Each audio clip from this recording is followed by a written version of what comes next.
with an election barely a year away. Away from that, how do you then correspond that with the requirement by the Constitution that an election, and you mentioned part of it, simple, accurate, verifiable, secure, accountable, and transparent? Yes. When all is said and done, do you think this election will have achieved or ticked off those requirements as set by our law? You know, elections are a continuous cycle. Electoral process it should ideally not stop. If you look at even the number of rejected ballots, every time an announcement is made here, the number is so huge. It is. In some places, more than 1,000. And all it means is that some Kenyans cannot just even mark accurately a ballot paper. Some Kenyans do not know that when you go to cast your ballot and you're being given 6 ballot papers, that should you make a small mistake in that small box where your secrecy is guaranteed, that as long as you have not put it in the ballot box, you can always go back and say, I was trying to do this, but that is what also has happened. I've ended up putting a mark where it did not belong. You are allowed to be given another, and that paper that has been spoiled will also be accounted for. There's a form where they're accounted for. And they'll fill that information but a lot of Kenyans, because of ignorance, do not know that is possible. So when they make a small mistake in the ballot box, as they mark their ballot papers, they think that they must proceed to the next level. Okay, just hang on there. And that's a very interesting point that you've raised, but I'm told we have our Nimrod Tabu on standby. Let's get a quick update from him. Then we'll come back and talk a bit about this, because I've had 2 or 3 people asking the same question as well. What happens if you made a mistake on your ballot? But for now, let's hear from Nimrod Tabu, who's within the auditorium, where the validation and verification of those forms 34B together with the forms 34As is ongoing. Nimrod.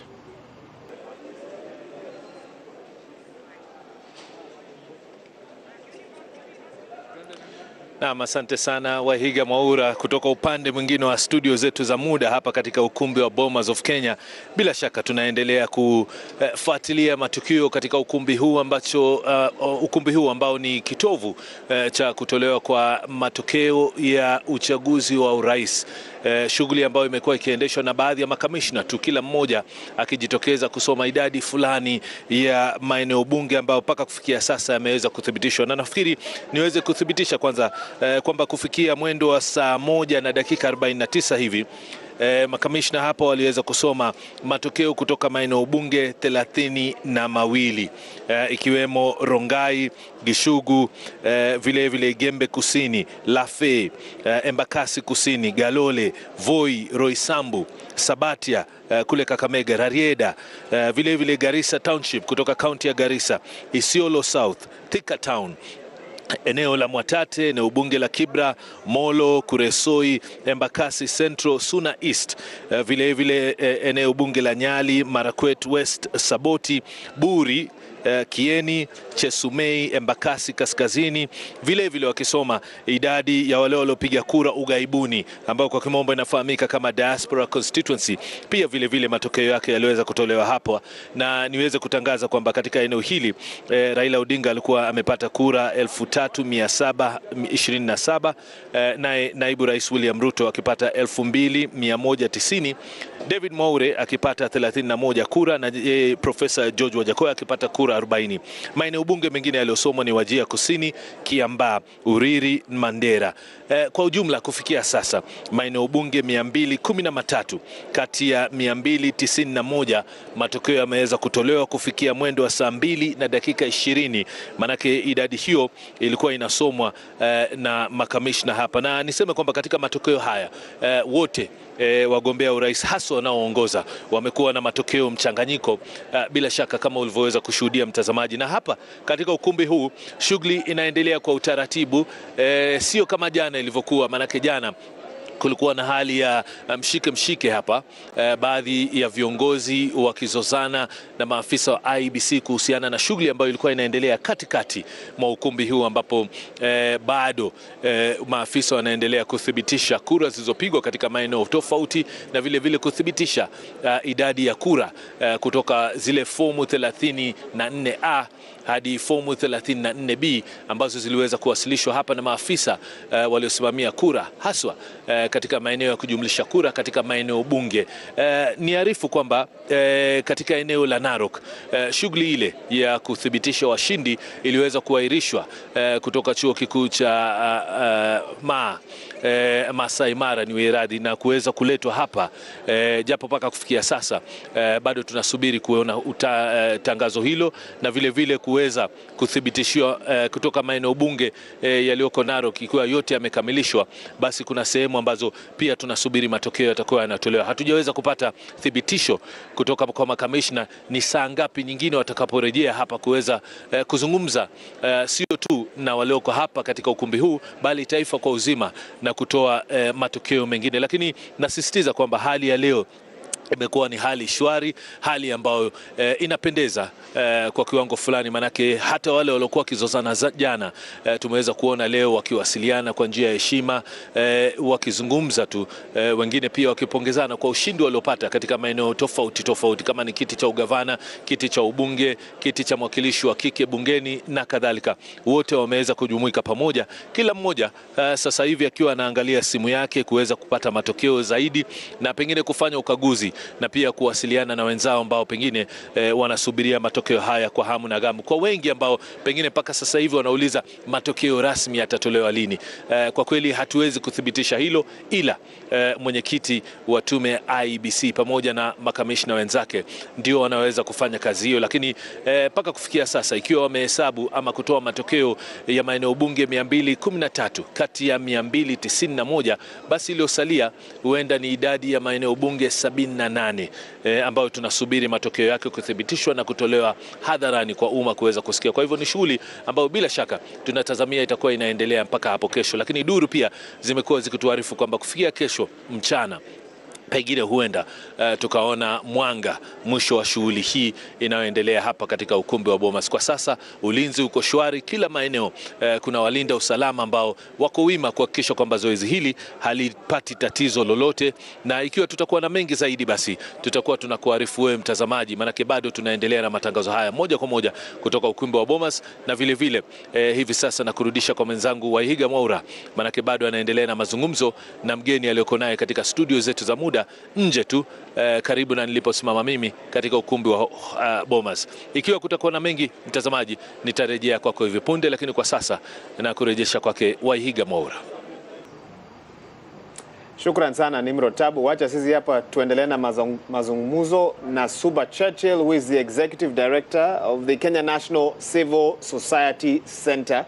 And Churchill, just before we went to the break, you mentioned a few things that should actually have been public information before we went to the polls. But let's quickly move forward to today. There's been a lot of calls today from church leaders, from some of the presidential candidates, that Iebc should finish this process sooner rather than later. Would you say that that's an unfair call, bearing in mind in 2017 when the courts annulled that election, Iebc were left on their own, and right now you get the sense that they are trying to ensure a different outcome altogether? Yeah, it's one could say it's unfair, but it is also fair based on the pressure, because they are leaders also in their own right. They have followers that are asking them for answers. You know, elections generally all over the world, not just in Kenya, not in Africa, elections tend to come with emotions. You see what people do in America about elections. So I think, and judging from the pressure that I have as an individual, of people right who, after seeing me on this program, will be asking me, what exactly, can you just gossip to me what's happening? And people just want, you know, an assurance so that their nerves can cool down. So I think they are also under pressure. But the law also, and I happen to have been one of those who are here in Bomas in 2003, 2004, as a delegate, 463, writing the new constitution. There was a reason why 7 days were allowed. Ideally, Iebc can finish this work even on Tuesday, if it went that far. But I think based on the tallies, the polling station, they have been able to verify the constituencies. I've been seeing on display on the screens there, in some counties, 100% verified. Others 70%. There are different stages, but majority are in the upwards of 70+. So I'm confident that they'll be able to do it tomorrow. I think because of what happened here, the incident that happened here last night, you know, a lot of tension building up. When I was coming back in the afternoon after stepping out for lunch, it took me about 2 hours to get in, again, because there were, you know, politicians coming in with their followers. I think there were some instructions from Iebc that politicians not be allowed because they are actually some of the people causing a bit of tension here. And so it is that kind of situation where, you know, they don't want people to get into a state of now beginning to speculate. Because as all this is happening, there are people who are they are returning officers on social media, you know, displaying all manner of results, the manner in which they would wish them to appear. And so I think the religious leaders are also under pressure, and they're just urging the Iebc to do what is humanly possible to process this thing before, you know, the tensions build a bit too high. Suba, I want to refer you to a report that was released by the Angaza movement. I think it's a gathering of civil society players. Yes. 2 months before the polls. And I don't know if you would now consider this water under the bridge. Yes. But we must continuously look at where we came from to understand what a better future looks like. And they had raised questions with the Iebc, and I want to get a sense from you whether you feel these questions were answered before Kenyans went to the polls, and which questions you feel we must continuously explore as a country to make our elections more efficient. They were concerned about the opaqueness of information about procurement of election equipment. They were concerned about questions raised in a KPMG 2017 audit report, and I think another one also closer to this one also raised similar questions. They were concerned about the effectiveness of our electoral technology, with tests coming up, and we saw that happening as well. Locations of polling stations, the question of the voters register, digital versus manual, and general election management coordination. What role the Office of the Director of Public Prosecution, the EACC, IPOA, NCIC, Communications Authority, and other players will play as well. And interestingly, point 9, they were concerned about voter apathy. Yes. As well. I've mentioned several aspects of a letter they wrote to the Iebc. Which of those do you feel are still very important today, haven't been answered from where you sit? I think these are issues that ought to be addressed continuously. You know, each election comes with its own peculiarities. I must admit that I'm one of the staunchest critics of Iebc for obvious reasons. Because, you know, getting information or getting Iebc to communicate is trying to extract a tooth from any of those commissioners, which is unnecessary because under the current constitutional framework, public participation is mandatory. It's one of the national values and principles of governance. So I agree entirely with the Angaza movement that all those issues that they raised remain an issue of concern. We also know that procurement is one of the weakest areas in Iebc, whether it is human resources, you know, even when they're hiring, they can't just seem to agree on who qualified. And so I think all these things are issues that will continue to dog us, and we are asking for more openness. In terms of opaqueness, I think it is now when the votes were towards the casting of the ballot, the Iebc, you know, became a little more forthcoming with information, with updates. And, you know, there was a time we were telling the Iebc that if there is anything we can learn from the COVID-19, is the effectiveness and regularity of communication that we got from the Ministry of Health. Can't we make it a routine that on a daily basis, all media houses and outlets will know that Iebc is making their daily update on the electoral process at this point in time? And it doesn't cost you anything. Predictability, yes. So that, you know, when all these issues about, you know, people from Venezuela, and, you know, Iebc seems to always be reacting as opposed to being proactive, you know, more forthcoming, more proactive in information sharing.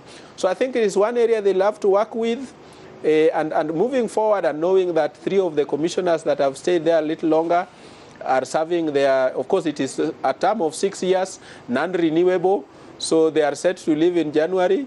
So I think they must begin to induct, and I was beginning to fear, in fact in one of the forums I told the Iebc that I'm a football fan, and whenever a club acquires new players, they field them so that they can test which other players, which position they play best in, yes, that's correct. which other players they match well with, they coordinate well with.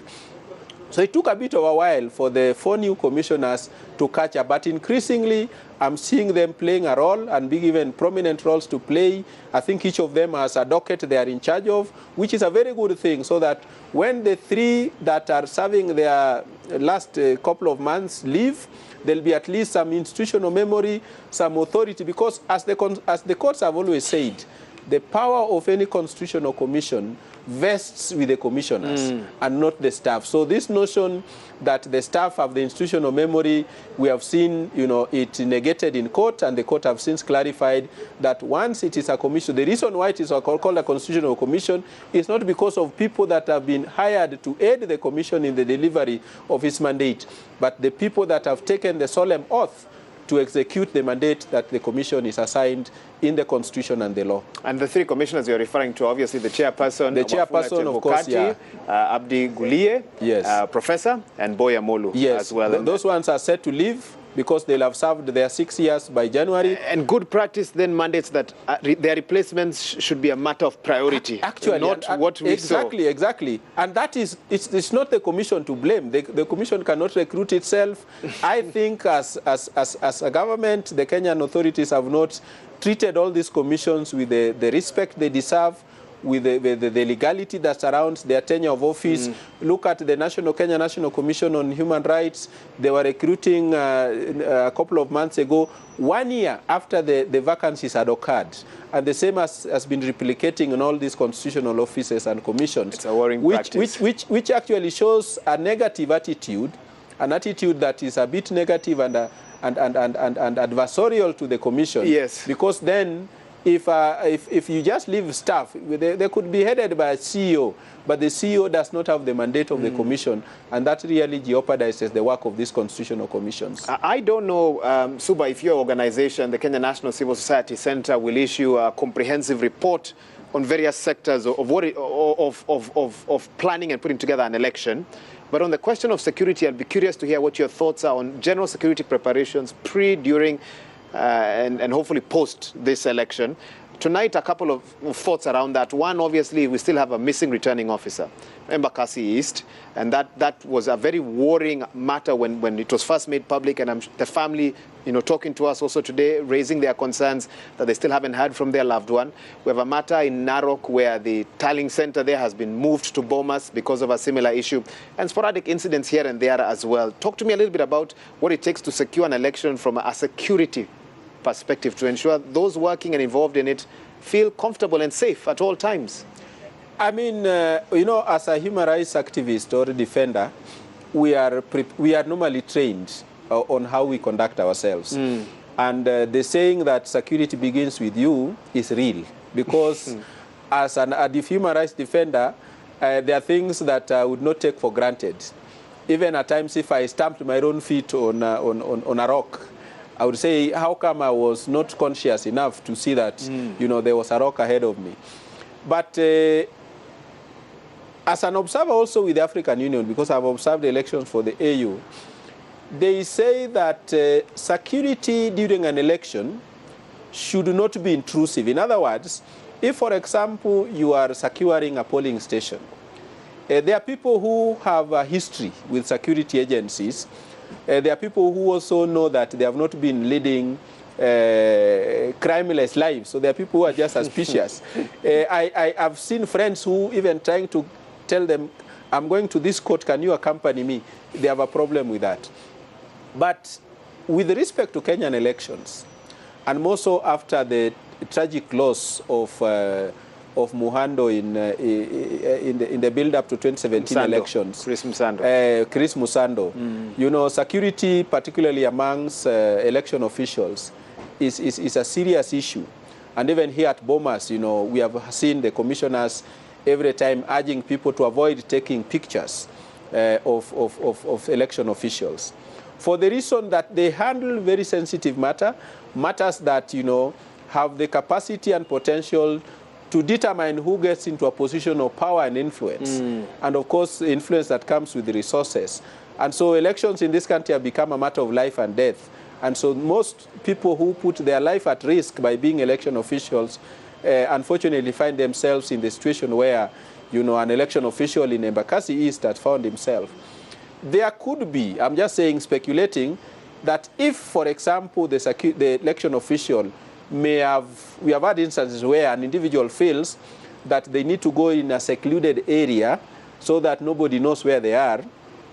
If there's a mechanism of relaying that to your next of kin, even if you don't trust anybody else, we encourage the election official to do so. From the information I have is that this election official got accompanied by a bodyguard it's what was announced, actually. Yes, to their home, yes. I think, to change clothes and so on. And then later on, just making a few steps to answer a phone call has not been found. And I think that's really unfortunate. So it's really true that election officials need to be secured, not just from people who may not mean well, but even from candidates. We have seen some of them being harassed. We saw a bodyguard killed in Bungoma County of one of the candidates and so on. So we need to talk about the entire security in an area where elections are being managed, including here in Bomas, and you have seen a bit of motions here and there. And all of them relate to last night at a time like this, exactly. It may not have been possible to be here I think with it what is was happening. something that, moving forward, the Election Commission needs to discuss extensively with security agencies that are responsible, because we need to collaborate with those who provide the physical security, those who man polling stations, and those who gather intelligence, because all these things are at times premeditated. In most instances, they are pre-planned, premeditated. And I think there has not been very a coordinated attempt to ensure that by the time elections are held, as we hope to hold the mini elections in Kakamega, in Mombasa. That's correct. There should be new information as it relates to any other information or tensions building around those elections and the intentions of key players, so that should there be any intention to, cause a disruption, hurt anybody, then that can be prevented, because security is about prevention. It's not about reacting after the fact. So I want to agree entirely with the issues that Ngasa movement raised. A lot of them remains unattended. Some of them, of course, have been resolved partly because of the relative openness with which the IBC has treated the server this time around. We have not been told it is in Paris or any other capital for that matter. It has been accessed by all players. There have been concerns that maybe there was an attempt to breach it, but we got the assurance a day before yesterday that did not succeed. And so we are generally happy that some improvements have been made. But by and large, and moving forward, I think as a country, the IBC needs to be a little more open. They need to be a little more open with their procurement of materials, because all these tensions you see around tallying centers, including at Bomas, start from the way in which materials were procured. There have been all these incidences where, some ballot papers have been discovered recently, as recently in Nairobi as a day before. That is uncalled for. All these, foreigners who are caught at the airport trying to come in with stickers. All that needs not to be matters that IBC reacts to, but IBC should really make it upfront that we are expecting these materials, they'll be delivered by so-and-so. Officials at the airport are informed so that, we do not end up with such encounters. I think elections, by and large, as you've put it rightly, is a process. It's a process. And there should be checks and balances and 100% accountability, transparency, and all the other factors that the Constitution mandates for elections to happen within each stage of that particular process. As we wind this down, a lot of pressure on IBC tonight. Many Kenyans wondering, will they push it to Tuesday? If that's what it takes, the numbers we have is that we still have another 77 constituencies to go. Will they announce tomorrow? From where you sit as civil society, what's your message to IBC tonight? My message to IBC is that we have been able to do over 200 in the last 3 days. Those 3 days do not necessarily translate into another 3 days because we have done the bulk. And we started with a small capacity of workforce. Now we have a full workforce, and I want to be confident that, IBC must do what it can to be done with this process by mid-morning tomorrow, so that, latest by noon, Kenyans take their lunch knowing who will be in charge of the matters of the state for the next 5 years. Yes. Okay. Super Yes. Churchill, thank you. Thank you so much for your time. This is the Executive Director of the Kenya National Civil Society Center. We're just here, just outside that auditorium where the vote validation, the validation and verification of the Forms 34B and 34A that was brought in by the various returning officers continues. A very grueling task, as I'm sure you've imagined. It's taken about 3 days for 200 sets of results from those constituencies, from 200 constituencies, to be validated, verified, and announced, and another 77 to go. And we'll be right here, myself, together with Nimrod Tabu, to continue to update you even as we proceed. And of course, once that announcement is made by the chairperson, any aggrieved parties will have the next 7 days to move to court as per the Constitution. The Constitution gives the courts that window of 14 days to hear any petition brought before them and bring a suitable ruling. And we'll also be speaking more about those timelines in our subsequent bulletins. But for now, I think we are due for a break.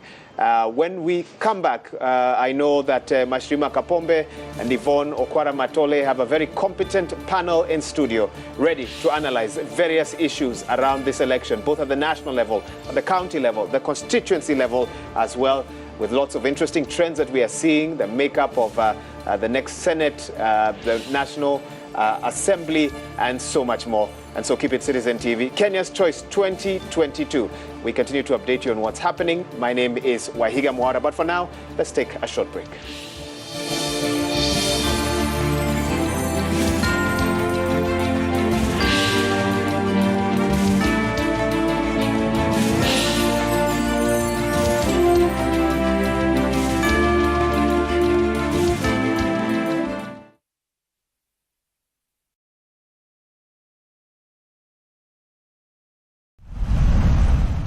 Experience Swiss-based education in the heart of Nairobi. With practical, hands-on skills, we prepare you for the dynamic world of culinary arts and patisserie or international hospitality management. Travel the world and gain global work experience through our international placement network as you shape your career as the next global future leader in hospitality. Welcome to the Bomas International Hospitality College. August and September intake ongoing.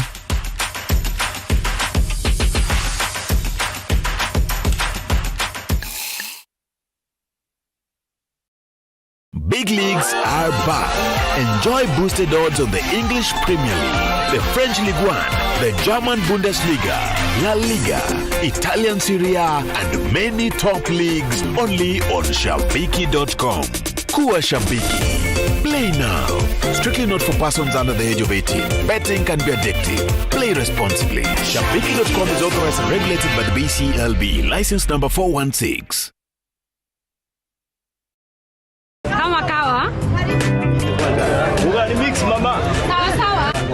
We mama boy, angalia tu vile kwangu kumekauka. Siri yako ni nini? Utamu wa chakula ni unga wa 210. Ate unga ya 210. Hii nayo ni gani? Hiyo ni ya chapati. Hii nayo hapa ya ugali. Na sasa hii nitanunua wapi? Inapatikana kwa duka zote humu nchini. Haya, naenda kununua saa hii. Asante sana mama boy. Your family's choice for maize meal and home baking flour. Unga wa 210.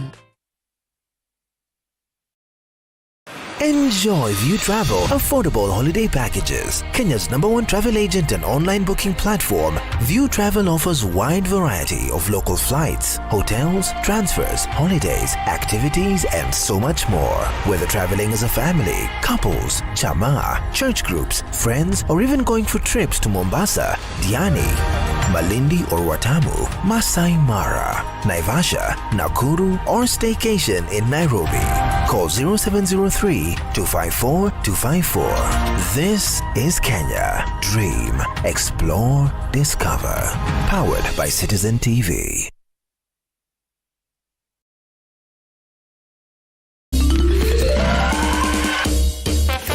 Sona moja imetengenezwa kwa njia spesheli ili kupambana na maumivu kwa haraka.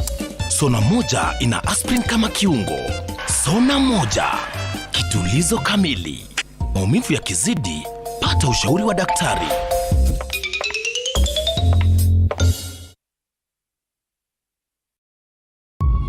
Sharing is caring. 2-in-1 in a bonga for food. Dial *126# or download my Safaricom app and let's lift one another.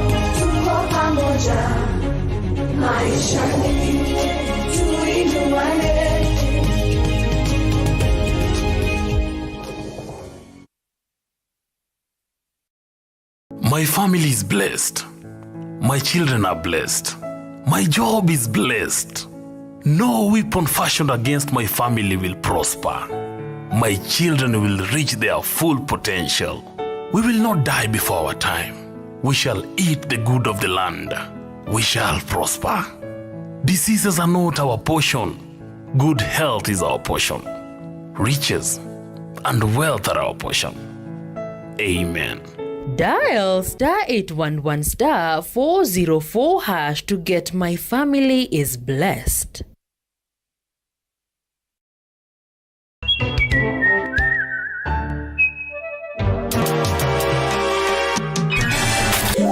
I know I can't do everything, but guess what? Thanks to me, you can now check account balances, apply for instant loans, make payments directly to paybill and till numbers, send money to mobile and bank accounts, and pay your bills. Download the upgraded M-Corp Cash today and try it out.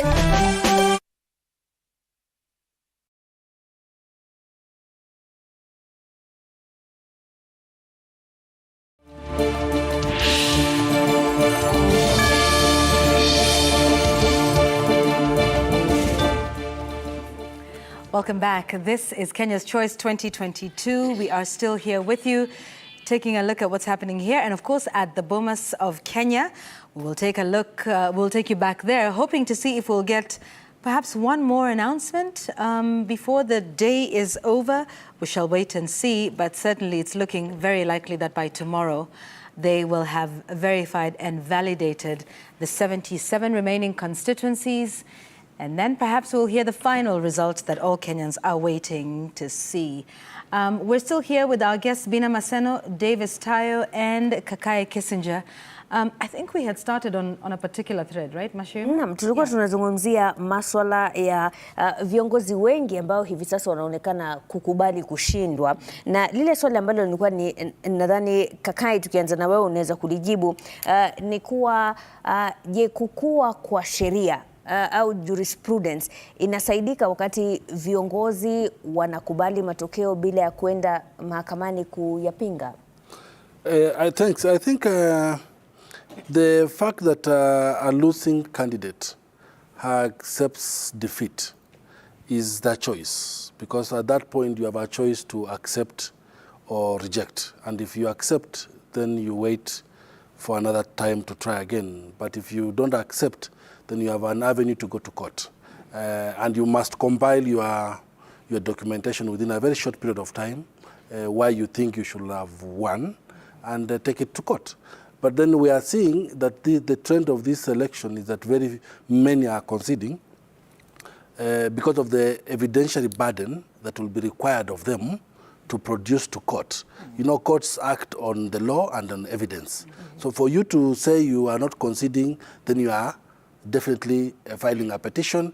The law gives you room to file a petition, but you must bring evidence before that law to prove that you should have won. So the mere fact that it's conceding is also the maturity of our democracy, that you are not, when you go into an election, you are either going to win or lose, and if you win, then you should be able to take over. If you lose, you either concede or you contest. So it's a maturity in terms of democracy. Na mtu anaweza kukubali matokeo kisha baadaye aje aseme niliona kuna dosari. Yes. Unaweza kurudi mahakamani na kusema kwamba ninapinga sasa. Yes. The mere fact that you concede doesn't bar you off from filing a petition. So you can concede today, sleep over it, then remember that maybe there are certain electoral malpractices that happened by the Iebc. Then you go back to the drawing board, collect the evidence, then you can still file a petition. No. Yes. Yeah, and I guess also the issue of gathering evidence, is not something that is done sort of after the fact, right? Exactly. I guess that's the purpose of having your party agents across, the different polling centers within the jurisdiction in which you're vying. Because some of the things, it's harder to find evidence after the fact. Baada ya uchaguzi kuisha ndio unakuja unasema, okay, maybe something happened at the polling station. I mean, it's harder to do that. But thank you for clarifying that, concessions are not legally binding. Bina, we're also taking a look at where the country is now. So does it feel to you like it does to some of us that the country is at a standstill? Yes. Because even with traffic out there on the roads, people aren't really going to work as such, businesses. So for those who are employed, that's all right. You can work from home or you can take some time off. But there are other people who do not have that luxury, which is you're not employed, you're not guaranteed of a salary at the end of the month. What do you think the spirit has been like for those people who run businesses that need to be open every day, that depend on customers actually leaving their homes to come and patronize their businesses? What do you think this period of sort of wait and see has been like? Literally, people are on a survival mode, So we work with young people, with women and members in the community. And people are struggling to even put a meal on their table, especially if you depend on wages that you're paid every other day. So literally, in many communities, people cannot wait for these results to be announced, because if you're in an 8 to 5 job and maybe your boss has allowed you to work from home, that is different from someone who has to wake up every other morning to go look for employment. They're not even sure they're going to get something to do at the end of the day. And right now, even the businessmen, even the employers, everyone is holding back, waiting for how things will pan out, whether we'll still have peace beyond to continue with their businesses. So it means even for the employers, they're holding back. The businessmen are holding back. So even for the courageous ones who are able to step out of their homes to go look for something to do, at the end of the day, you go back not having found anything to do, and still to kids who are still depending on you. We have our kids at home. Schools are opening, I think they said on August 18th. You're wondering, where am I going to get school fees? Because my kids have to go back to school in a week's time, right? And then the cost of living, we were hoping, something like the price of unga would even remain at 100. It's shot back up again. So at the end of the day, things are not the same, and even, like you even mentioned, transport. You literally wait for more than an hour sometimes for the matatu to fill up, for you to go where you're going. So it means you're not even saving on time if you have to rush somewhere. And then you're anxious, if I'm in town and then they announce the results, where will that leave me? Right, yeah. So we still have that anxiety. Davis, you also work within communities, entrepreneurs and that sort of thing. What's your perspective around this issue? I think uncertainty is always not good for business. Business wants predictability. And even the central bank governor, made some comments regarding the uncertainty that has been created with the transition at the county level and even at the national level. We're going to see revalidation of bills. The pending bills issue is still there. New leaders will want to be sure before they sign off anything, the budgetary process and those kind of things. So I think it's in the interest of everyone. Maliza ya mambo mara moja, watu warudi kwa biashara zao, watu warudi makazini, tuendelee. Sababu hawa wamechaguliwa tayari washapata kazi. Sasa wao wanaanza kupanga kufungua account mpya, nini, magari, Ngong Road imejaa, magari kubwa.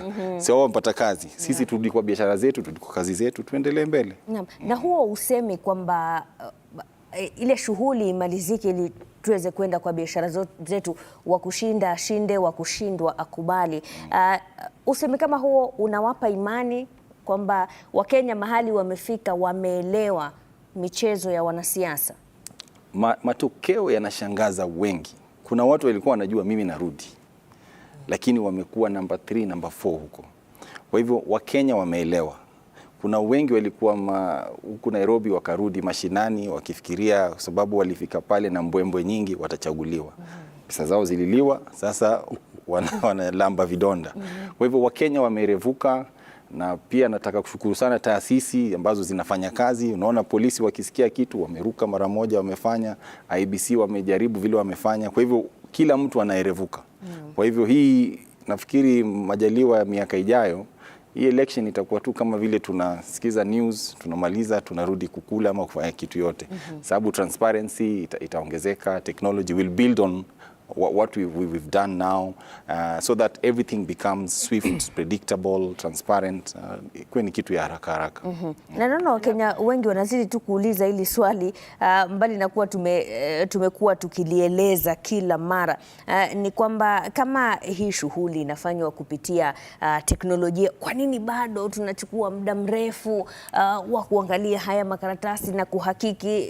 Kakai, kuna umuhimu gani kwa Wakenya kuelewa kwamba mbali kuna teknolojia, lazima kuna mambo ambayo yanafanyika manually? I think technology is good because we've improved ourselves in terms of ensuring that technology makes our work easier. But I think the greatest problem and the complaint about Kenyans is that Kenyans also fail to understand that there are specific timelines given in the Constitution which mandates us to do certain things within a time frame. For example, when election was done, the law says you have 7 days in which the Iebc should announce result. I was surprised that by Tuesday or by Wednesday, after the day of voting, people are saying, announce the results. And you see, Iebc has to work within the time frame. Should there be, for example, a runoff where you have 30 days? Should there be a petition, you have 60 days? So these are the things that Kenyans need to be educated on. I think it speaks to matters of civic education. But more fundamental, which is a challenge, I think, is the issue of trust. That we as Kenyans do not trust ourselves. We as Kenyans do not trust the systems. I think when you saw open the server, that debate of open the server, we didn't even believe there was a server in the first place.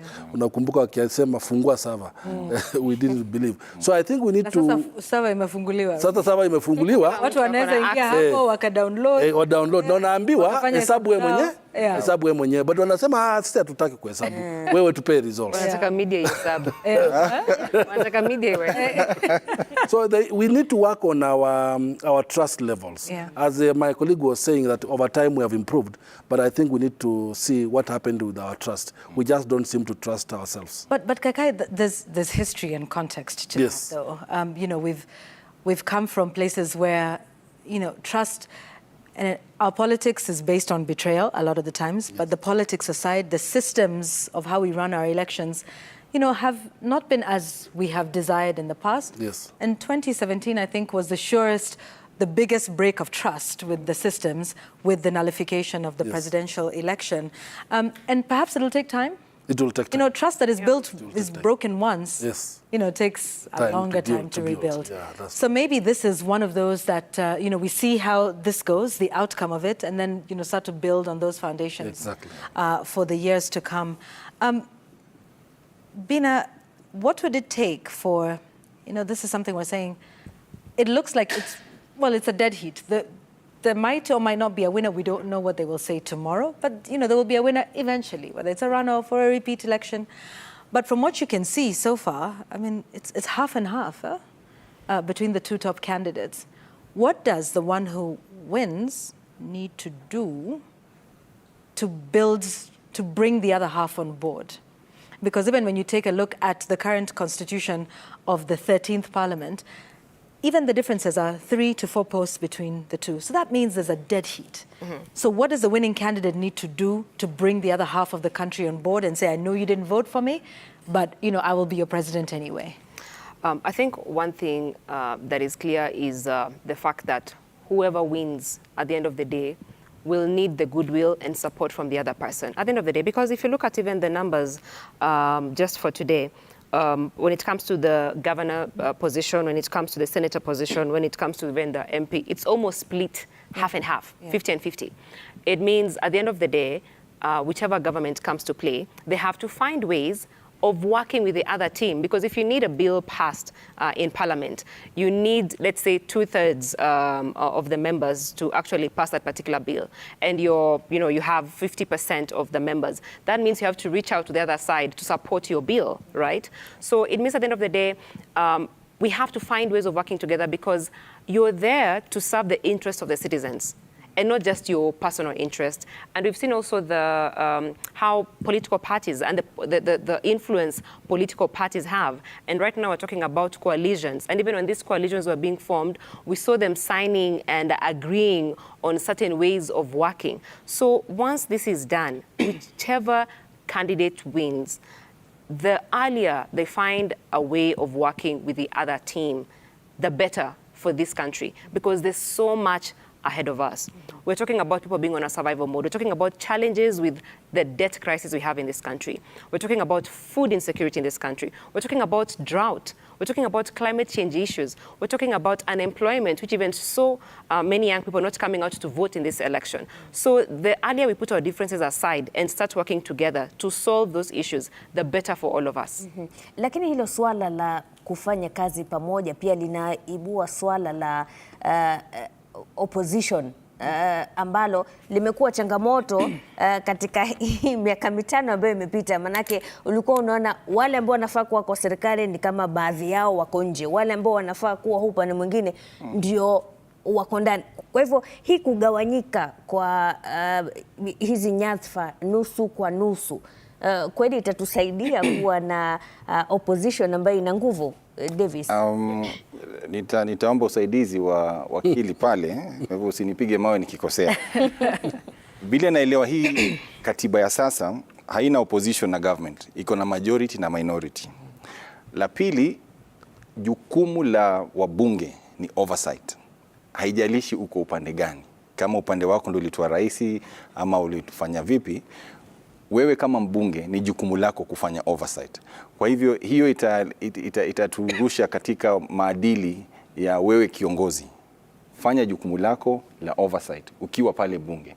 Haijalishi ulikuja na upande gani ama upande gani. Kwa hivyo hapo uende ikatusaidia. Lakini la pili pia hii mambo ya kufanya kazi pamoja iko katika sheria, kuna post election coalition framework. Kwa hivyo bunge ikienda vile imeenda, viongozi lazima tena wakae pamoja, kwa sababu shida za wananchi lazima zitulete pamoja. Kama sote tunataka unga ushuke chini, sote tunataka. Kwa hivyo tutafanya vipi? Lazima tuje pamoja, tulete numbers vizuri, tupitishe miswada na Kenya iweze kwenda mbele. Kwa hivyo mimi nitasema the problems that we need to solve must unify us so that we were able to move together and solve these problems for the prosperity of everyone. Yeah, wakili unaonaje? The democracy democracy loves opposition.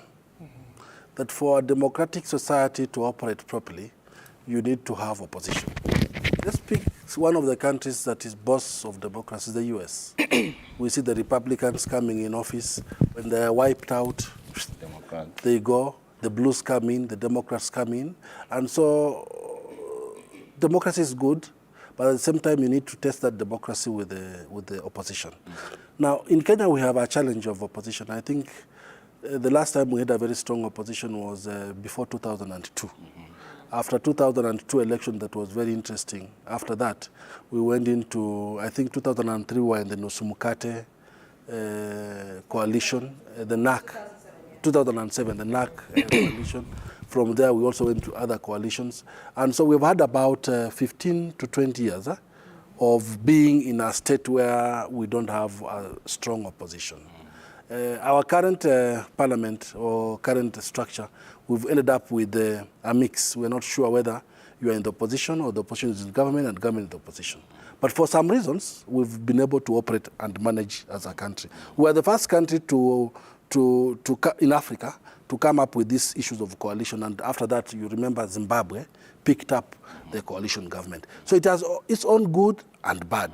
But I like what you were saying in terms of what the members of parliament are supposed to do. And remember, we have now 10 years of devolution. We've devolved. But I think our members and the honorable members of parliament do not know what their functions are. Or even the citizens themselves don't know what the functions are. Don't ask your MP to build for you the road. Don't ask, that's not their work. Their preliminary work is oversight and legislation. So when they go to parliament, they're going to oversight and legislate. Senate are going to oversee how the devolved governments are operating. So I think that's one of the biggest challenge we find ourselves in. But also the fact that we vote. In fact, it's good that you're asking about the split. We vote not based really on, one can say that we vote based on political parties, but also we vote based on coalitions. And he talked about the law having changed almost 3 or 4 months, 6 months prior to the election, where we involved this coalition, political parties. So we go in not because we have an agenda as political parties or coalitions, but we go in to seize power. Once we seize power, we start finding how are we going to manage this relationship. Because this one has equal number, this one has equal number. Yeah. So then the issue of independence come in. That's why the Constitution came up with independent candidates. So look at the governors. We have 2 governors who are now independent, meaning they're on their own. Yeah. So look at members of parliament. I don't know how many have come in as independent. So when it comes to now legislation at the National Assembly, the ruling party, I don't know whether to call party or coalition, the ruling coalition will have to reach out to the independents and bring them on board to reach that 2/3 that she was talking about. So there are a lot of dynamics, and we are still growing as a democracy until we find out what works well for us. But ideally, as I finalize, I think from where I come from where I sit, democracy requires opposition.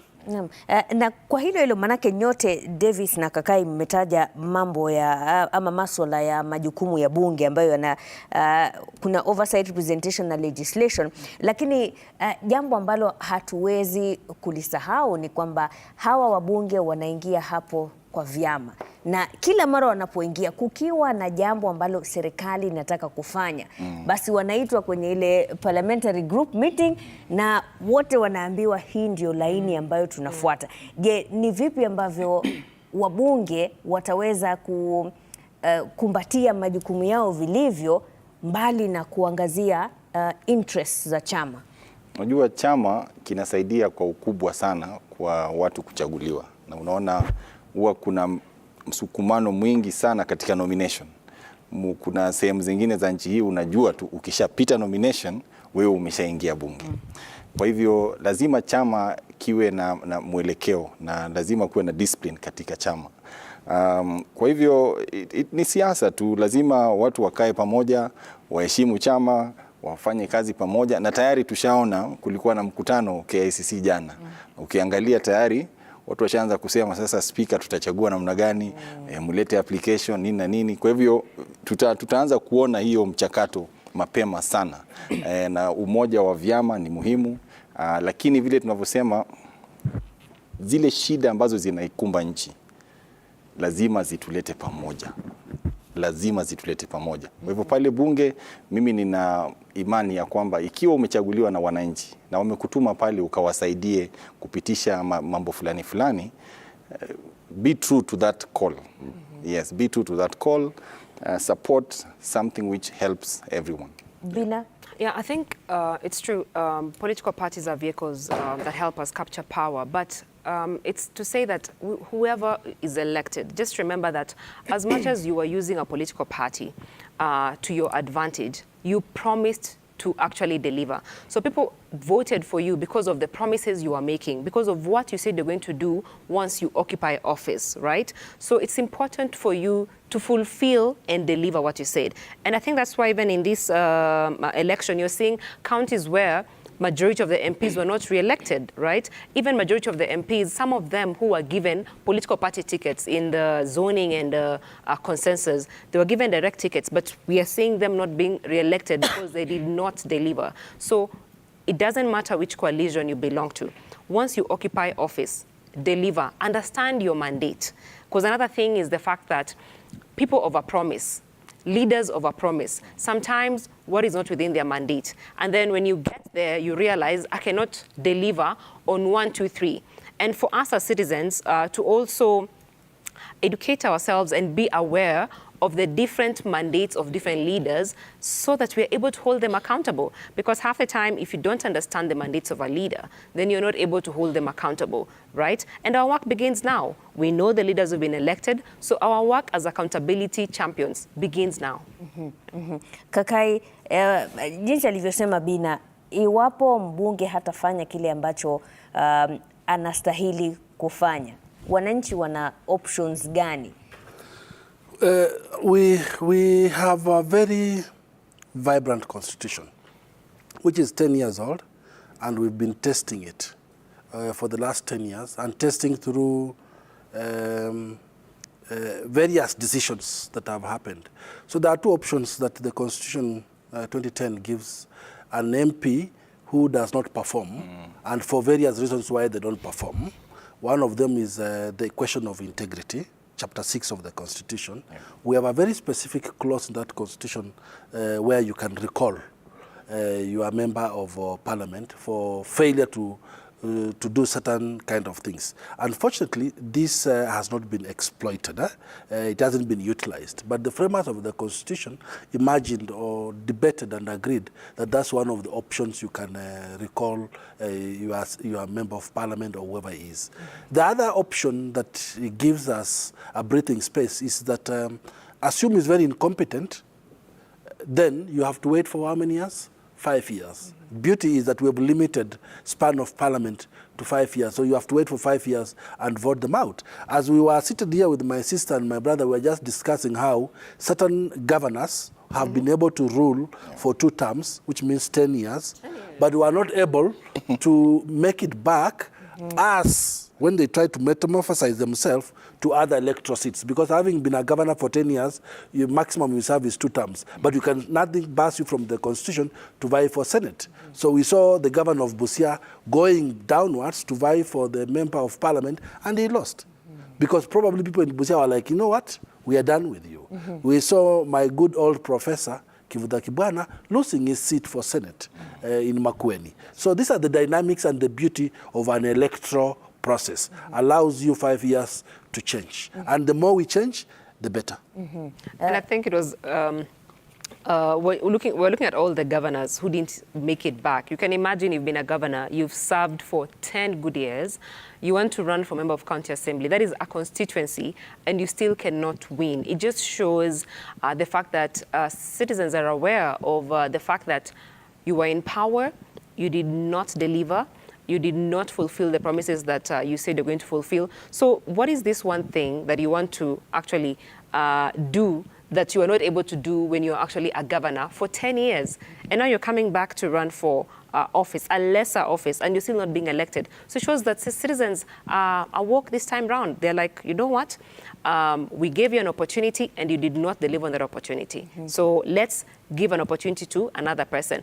And I think for me, it's a beautiful thing when you see new entrants into this into this race who are ready to deliver. Lakini pia Davis, ukifikiria hawa viongozi ambao wamekuwa wakihudumu miaka hii yote kisha wanarudi tena katika kiti kingine, ni sijui nitasema ni najaribu kupima hata wapiga kura walikuwa wanapima hivyo. Unajua nini nataka kuuliza? Wapiga kura wapiga kura walikuwa wanapima hivyo. Yaani unkwa jikoni umetulisha miaka 10. Tunasikia harufu ya chakula kingine kwa jirani. Wapishi wapya wankuja pale tena bado watakuendelea bana. Kwa hivyo change is good. Change brings some freshness. But goes back to what my colleague said. If you perform, you will have no challenge in coming back. If you didn't perform, then kuna tashwishi. Lakini pia kwa profesa pale Ukambani kulikuwa na wave fulani. Nafikiri sasa yeye alibebwa na hiyo wave. So again, it calls for the leaders who are vying, be sensitive to what the voters want, to kwa ground. Sikiza ground vizuri. Na kuna wengine tu walisikiza ground unaona wamerudi. Kwa hivyo ground. Davis, could it also be that you performed, but thank you, goodbye? I mean, could there be that as well? Because no doubt, I mean, someone like Kivuta Kibwana had been hailed for a lot of the things that he did in Makueni, but people are saying, okay, thank you, you've done well as a governor, but maybe we don't want you as a senator, we want somebody else as a senator. So that it's that you performed, but then it's an interesting, curious thing that sasa pia mwende nyumbani, pumzika, let other people, represent the residents of your jurisdiction. There is that. I don't know to what extent the demography of the voters worked, because there's that push from the young generation that even us, we want these positions. So if you're aged like me with my white beard, please kaa kando ukue chairman wa huku pande, lakini mambo ingine wacha wengine. So the freshness, I think people are seeing other regions changing, so they also want to change. So don't condemn yourself. There could be another reason that people are helping you to go and relax. And relax and rest. But I think and you saw even Kiraitu Murungi in Meru. Yeah. He was going for his second term. Yes. And he has been a member of parliament for long. He has been a minister for long. So I'm sure political infrastructure he had in Meru. Yeah. But he was removed from office by an independent candidate. Yeah. And he came third. And he came third, a distant third. I'm not so sure what he failed to do in Meru or did not do, but probably they were just tired of him. Now that we're on the topic of devolution, especially for you, Bina and Davis, you work at the grassroots level. What's your assessment of how devolution has worked for the people at the grassroots? Because the idea was for the people there, the young men and women and persons of all walks of life, to decide what was important for them, such that in one ward, what they decided was a priority could be totally different from the next ward, even within the same constituency, within the same county, that, the needs were not uniform and the challenges were not uniform. But I guess now is as good a time as any to audit the value of devolution now that we are, shall we say, finishing sort of like, 2 terms of it. Yeah. What's your perspective? I'll start with you, Bina. I think, first of all, devolution is a beautiful idea, because the idea behind it is to ensure that we manage public resources at the county level and center the citizen. And we've seen that in terms of citizen trying to engage with the county leadership. But in as much as that has taken place, there's still so much to do in terms of ensuring citizens also understand their role in engaging with county governments and holding county government accountable. And I think when we began in 2013, there was a lot of learning, in terms of how does this work. But so far, we've made progress. And I think going forward, people are understanding the concept at the grassroots level, and also the leaders who are coming in terms of managing public resources at the end of the day. Naam, na kwa sababu tunazungumzia masuala ya majukumu ya mwananchi, kujua ni vipi ambavyo watahakikisha serikali ya kaunti inafanya kazi. Nadhani pia kuna swala la ni nani amechaguliwa katika eneo hilo. Manake mwaka wa 2017 baada tu ya uchaguzi nilikuwa katika kaunti ya Wajir, na wenyeji walikuwa wanasifu masuala ya ugatuzi wakisema tumeona mabadiliko katika miaka yote 50 na kuna mambo ambayo tulikuwa hatujawahi kuona kama barabara, kama zile taa za barabarani, lakini waliweza kuyaona hayo. Ilhali katika maeneo mengine unapata watu walikuwa wanateseka tu, wanaendelea kuteseka tu, na bado wao pia wanapata mgao wa fedha ambao ungewainua kimaisha. At the end of the day, Mashirima, it boils down to whether you actually mean it when you say you want to work for the people. Because when it comes to devolution, when it comes to county government, and even the audits that are done for you to understand what challenges, and the issues do we need to tackle in this particular county. So it boils down to the team you also elect to help you deliver on your mandate, and whether they are serious about that business. Because for counties where we've seen devolution work and where we've seen leaders deliver, it's because they were serious about their business. Yeah. But then for the counties where leaders are actually not delivering, it just shows at the end of the day, you went in there not to actually perform, but to enrich yourself, right? So it boils down to your why, of why you want to capture power and lead the citizens of that county. And I think also to add on that, and she talked about it, but just to expound, it is the package you have. Mm-hmm. We've seen some counties with very good CECs, ministers at the county level, And we've also seen some counties with very stubborn MCS. Because if you have very stubborn MCS, my friend, you will not work. I think Embu or Wambora was from Embu, right? Yes. I think that's one governor that should write a book because he had a very bad term, both terms he served. Very rough terms. Yeah, and alikuwa na 9 lives. Yes, 9 lives. He spent, actually the guy spent more time in court than the Supreme Court, yeah. Yes, than serving. So he had a very big problem. I think Samboja also had very big issues in his first term as a governor of Taita Taveta because his MCS gave him a big of a problem. And quite a pocket of other MCS who will want to impeach you because as a governor you can be impeached under the law, and we've seen those kind of impeachment. So I think it's a team that you have. What did they come there? What did the MCA? Because the most difficult person, the person who will give headache to the governor, is the MCA. What did they come to do? What is the role of an MCA? What are they supposed to do? Is there proper civic education done to them? Do they understand their roles? Do they understand their laws? Do they understand why they're there or not? And I agree with her, is if they went there for self-enrichment, then you will never work as a county government. So there are various scales. I think the first time we had certain counties being ranked to have developed very well, to have done very well. The second term, this. So we are on a learning curve. All is not lost. We are on a learning curve. So on the basis of that, what should the next county governments do? What are some of those challenges that they now, we've had 10 years to see what's working, what's not. How do we improve that? I think, Davis, I'll come to you and then... Okay.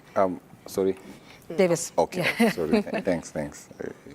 Going to say my ladies first. Actually, the full saying is ladies first and gents just before. I think it's the ladies who edited that for their benefit. Carry on, Davis. So the structure of the county, the devolved government, has a level below the ward.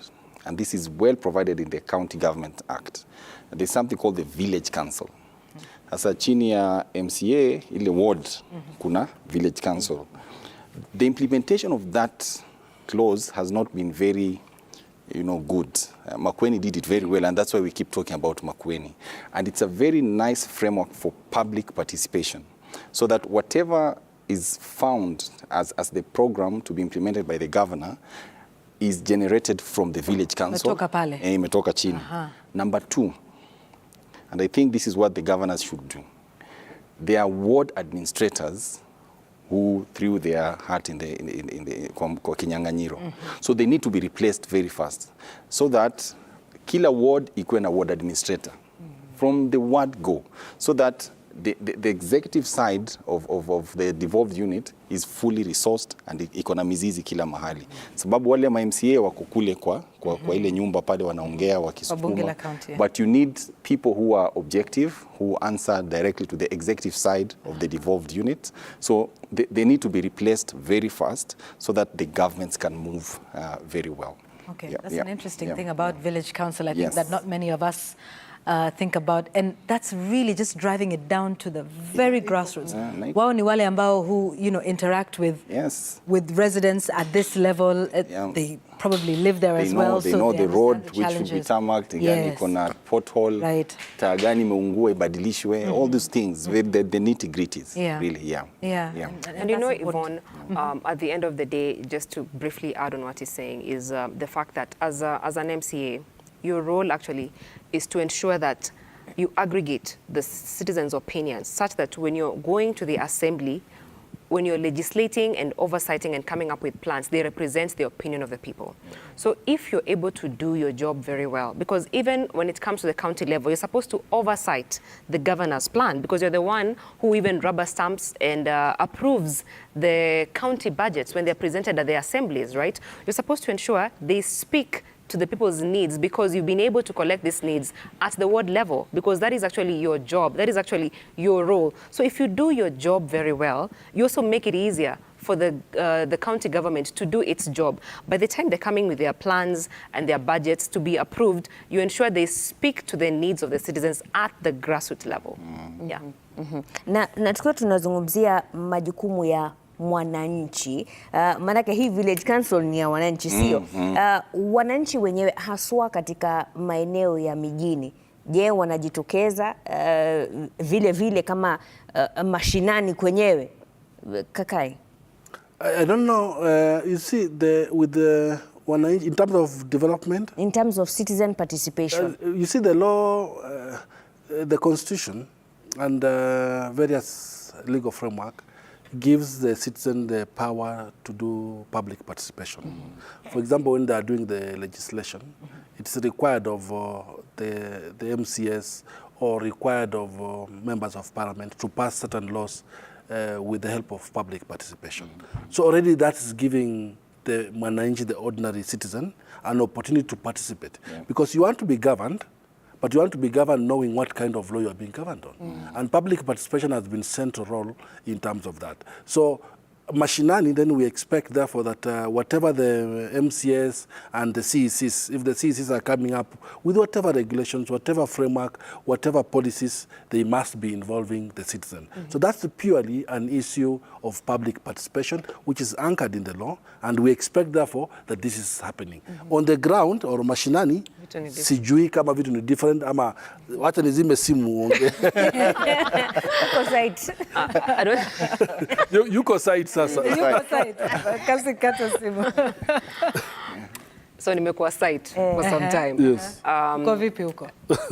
When it comes to public participation, sadly, there are very low numbers when it comes to citizens who actually show up to engage the leaders on their priority areas and to interact with them on what they intend to do for the citizen. In fact, on some days, you'll find less than even 15 people attending a public participation meeting, and they're supposed to represent the views of the whole community, depending on the matter that is being discussed on that particular day. So there, it's a loss for us who don't take time to participate in the public participation forums. Another thing is sometimes, because we work at the community, you find citizens want to be paid to attend public participation forums. They're like, kuna kitu, nitapatiwa kitu. And you know, like just the inability to see the bigger goal that you're going to have an opportunity to decide on the priority areas of this leader. But on the flip side, let's look at also the fact that when it comes to the public participation forums, even how they advertise them. So they put the advertisement on the newspaper. How many people can afford to buy a newspaper every day to know that tomorrow there'll be a public participation forum? That is one. Two, there are moments when you look at the newspaper and the public participation forum in your county or in your area is going to happen the next day, right? Then three, there's no opportunity for you to interact with the bulky and documents that you're going to interrogate when you attend this public participation forum the next day. So you find like, for instance, at Badili we work with Chama women. So you want to a Chama woman who's probably managing 20,000, right, a month, or maybe in a year 100,000, to interrogate a document that has millions, and millions in it, right? And this document you're giving them on site when they've actually attended that public participation forum. And lastly, as citizens, I have attended a couple of public participation forums. You never get feedback. There's no feedback mechanism because these are the views we give as citizens. Then there's no feedback in terms of what was taken on board and what was rejected and what is the way forward. So on both ends, in terms of citizens, there's room for us to improve and take them seriously because they determine the quality of our lives at the community level. But then on the other end, for our leaders, also give feedback, share this information in good time so that when we come there, we're able to have a quality conversation. Lakini ukianza Bina, uliongea kuhusiana na jinsi ambavyo Wakenya wengi wanaishi kwa vile vibarua ambavyo mwisho wa siku wanapata pesa zake kidogo ambazo watanunua chakula. Je, hii ni mojawapo ya changamoto za wananchi kujumuika ili kutoa hoja zao? Kwa sababu mtu ataangalia, nitakuja hapo nikae siku nzima ama nusu siku, kisha nani ambaye atahakikisha familia yangu imepata chakula hiyo siku? But I think tunasahau ya kwamba by attending hii public participation forum, unaenda kudecide hii hospitali itakuwa na madawa ama haitakuwa na madawa. Unaenda kudecide tutakuwa na chakula ama tutakuwa na chakula. So hata ukisema utamiss kwa sababu ya hiyo siku moja, yet hiyo pesa kidogo yenye unapata ndio yote itaenda kwa private hospital, maana ile public hospital haifanyi kazi. So ni priority pia kuangalia in the long term ni mikakati gani imewekwa. Manake huyu ni kiongozi anakuja kudiscuss plans za 5 years.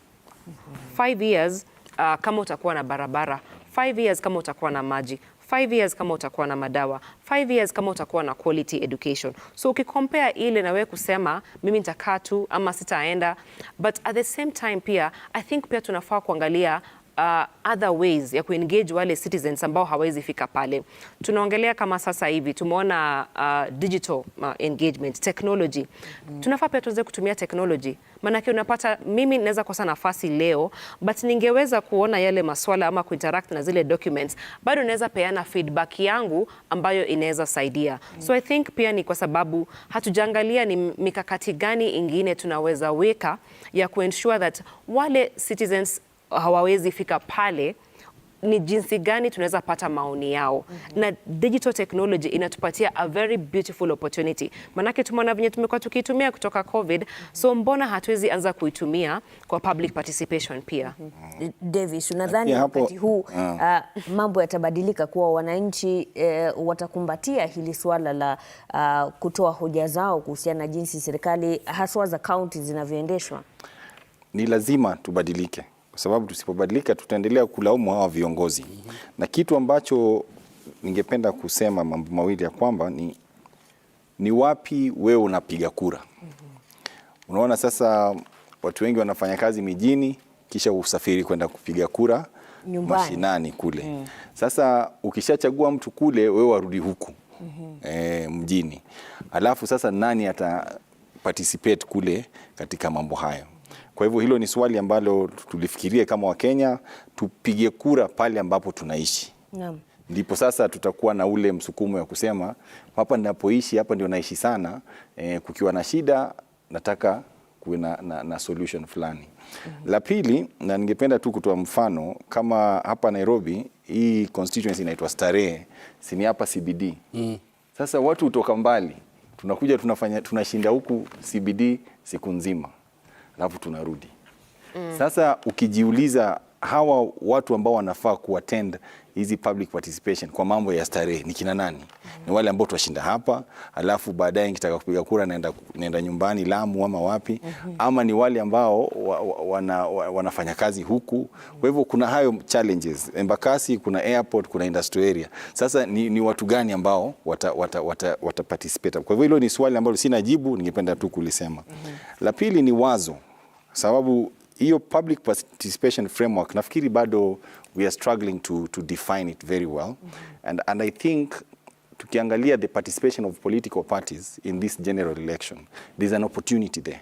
Sababu kuna wengi ambao walikuwa na candidates na wamepata umaarufu fulani kulingana na vile zile kura ambazo walipata. Kwa hivyo hao ni watu ambao walikuwa wanawashabikia.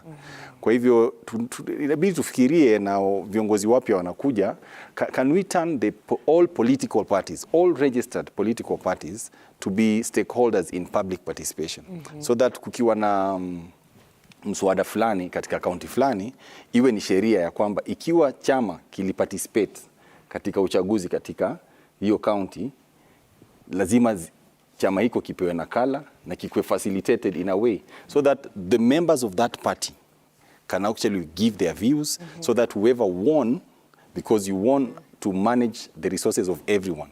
You are everyone's president, you are everyone's governor, you are everyone's senator, you are everyone's MP.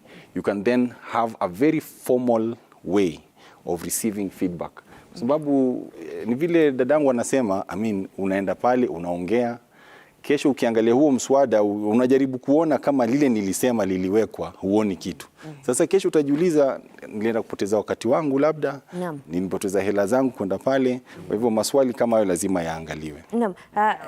And I think nataka pia kusema hongera pia, manake kuna organizations pale nje ambazo zinafanya kazi ya public participation. Tumeona Siasa Place, tumeona Tribeless Youth, tumeona Run for Office. So watu wanajitokeza ku ensure that at the end of the day tuna build ile capacity ya mwananchi kuwa na a quality dialogue. Hata Badili Africa, kuensure mama wa chama, mwanamke. So people are trying to ensure that at the end of the day, we are building the capacity of women and youth to have quality conversations when they attend public participation forums.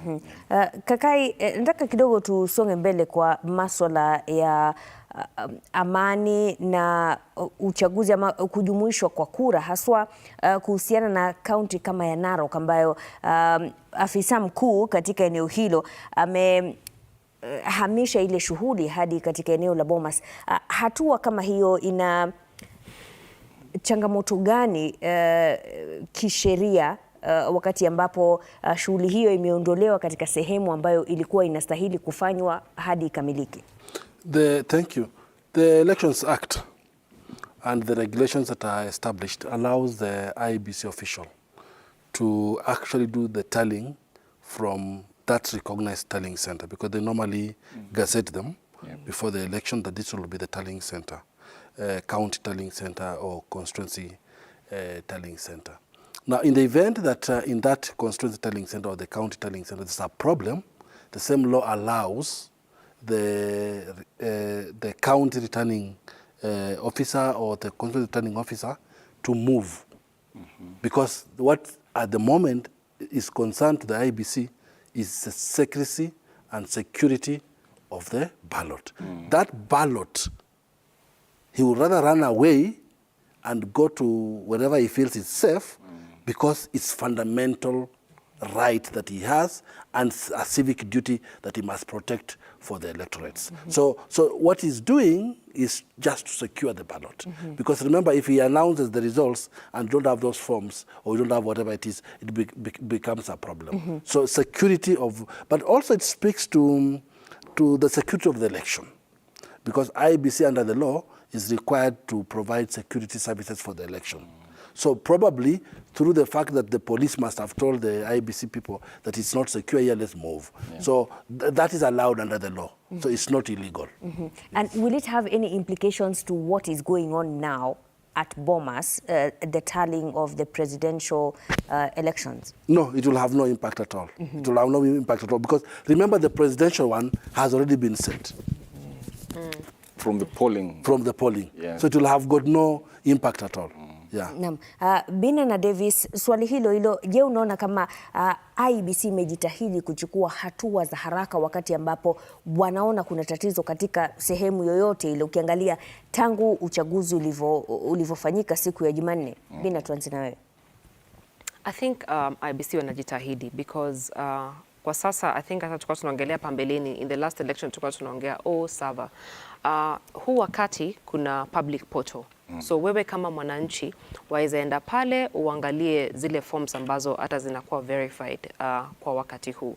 Na pia kuangazia yale ambayo yaliyotendeka in 2017.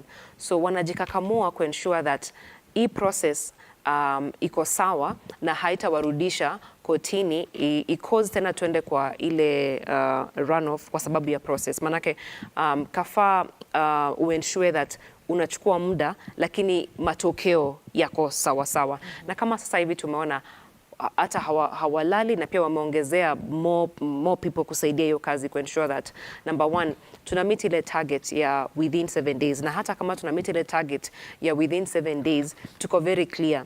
Na pia wakati ambapo tuko clear, tumeona yale ambayo yametokea na yule mmoja ambaye aliyeshikwa pale, tumeona they're trying to act fast to ensure that kama kuna any anomalies they act on it on spot. So wanajitahidi and I think at the end of the day maybe tunaweza sema wanajaribu kazi yao to ensure that iko sawa.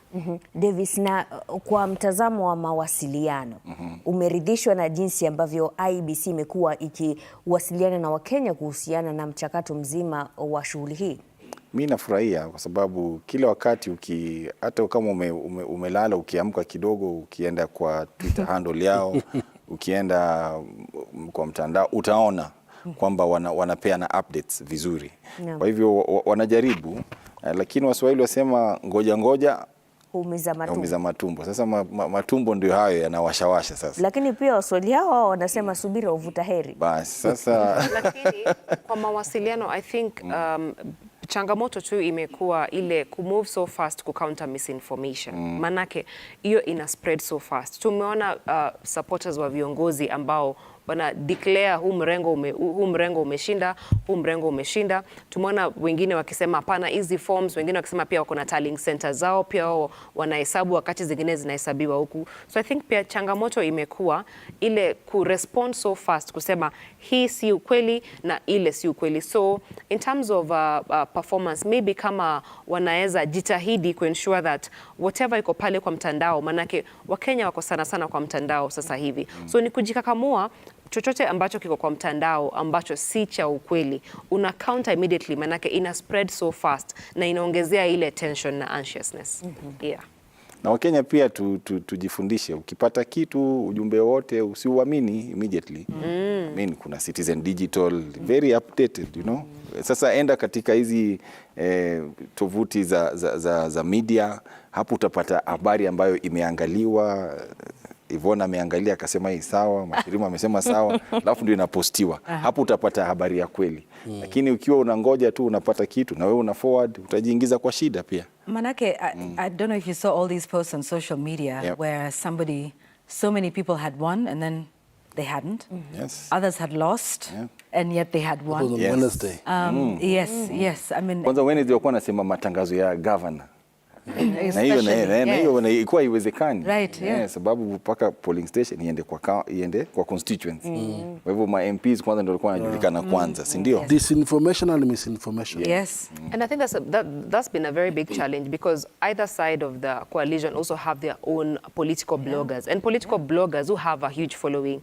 So at the end of the day, I think it's to ensure that as a commission you act so fast because every blogger or supporter is going to write and spread information in favor of their side. Even the candidates themselves, Bina, because many of those presidential teams, all of them are claiming victory. Exactly. I mean, other than the one who conceded today, everybody is saying, we have the numbers, we are the fifth. Hata Wajakoya amesema he is poised to win. And then even flipping the percentages. I even saw others flipping the percentages, especially when the tallying was still going on at the media, saying this numbers and this number. I even saw others, 51, someone has already 49. And then someone just flips the percentages in favor of their own coalition. And I think even as a commission, you have to move so fast to even counter what the candidates and what the supporters and even what the citizens are saying in real time. Because if half the citizens actually getting real-time information from their gadgets from social media, I think we have to move so fast. But what I don't know is whether the commission has been able,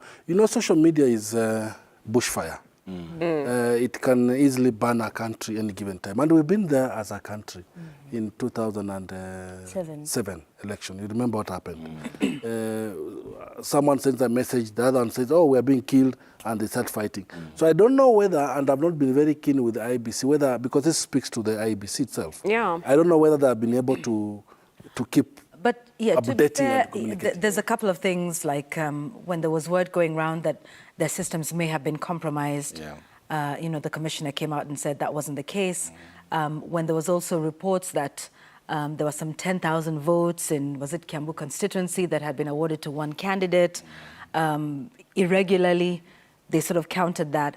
But I think perhaps it's one of those things that it is a community where there's the rules of engagement are very different on social media as they are if you compare that to different jurisdictions. But I think also there's the other thing about people just wanting the result fast.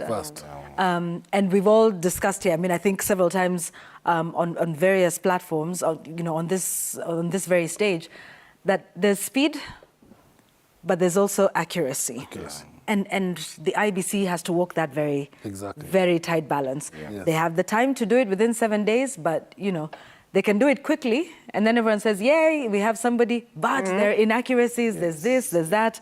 Or they take their time, and while they do, like those two sayings that Mashirima umetupatia, which one do you do, at what point? I just want to talk briefly about also the contestation that we've seen on the tallying floor.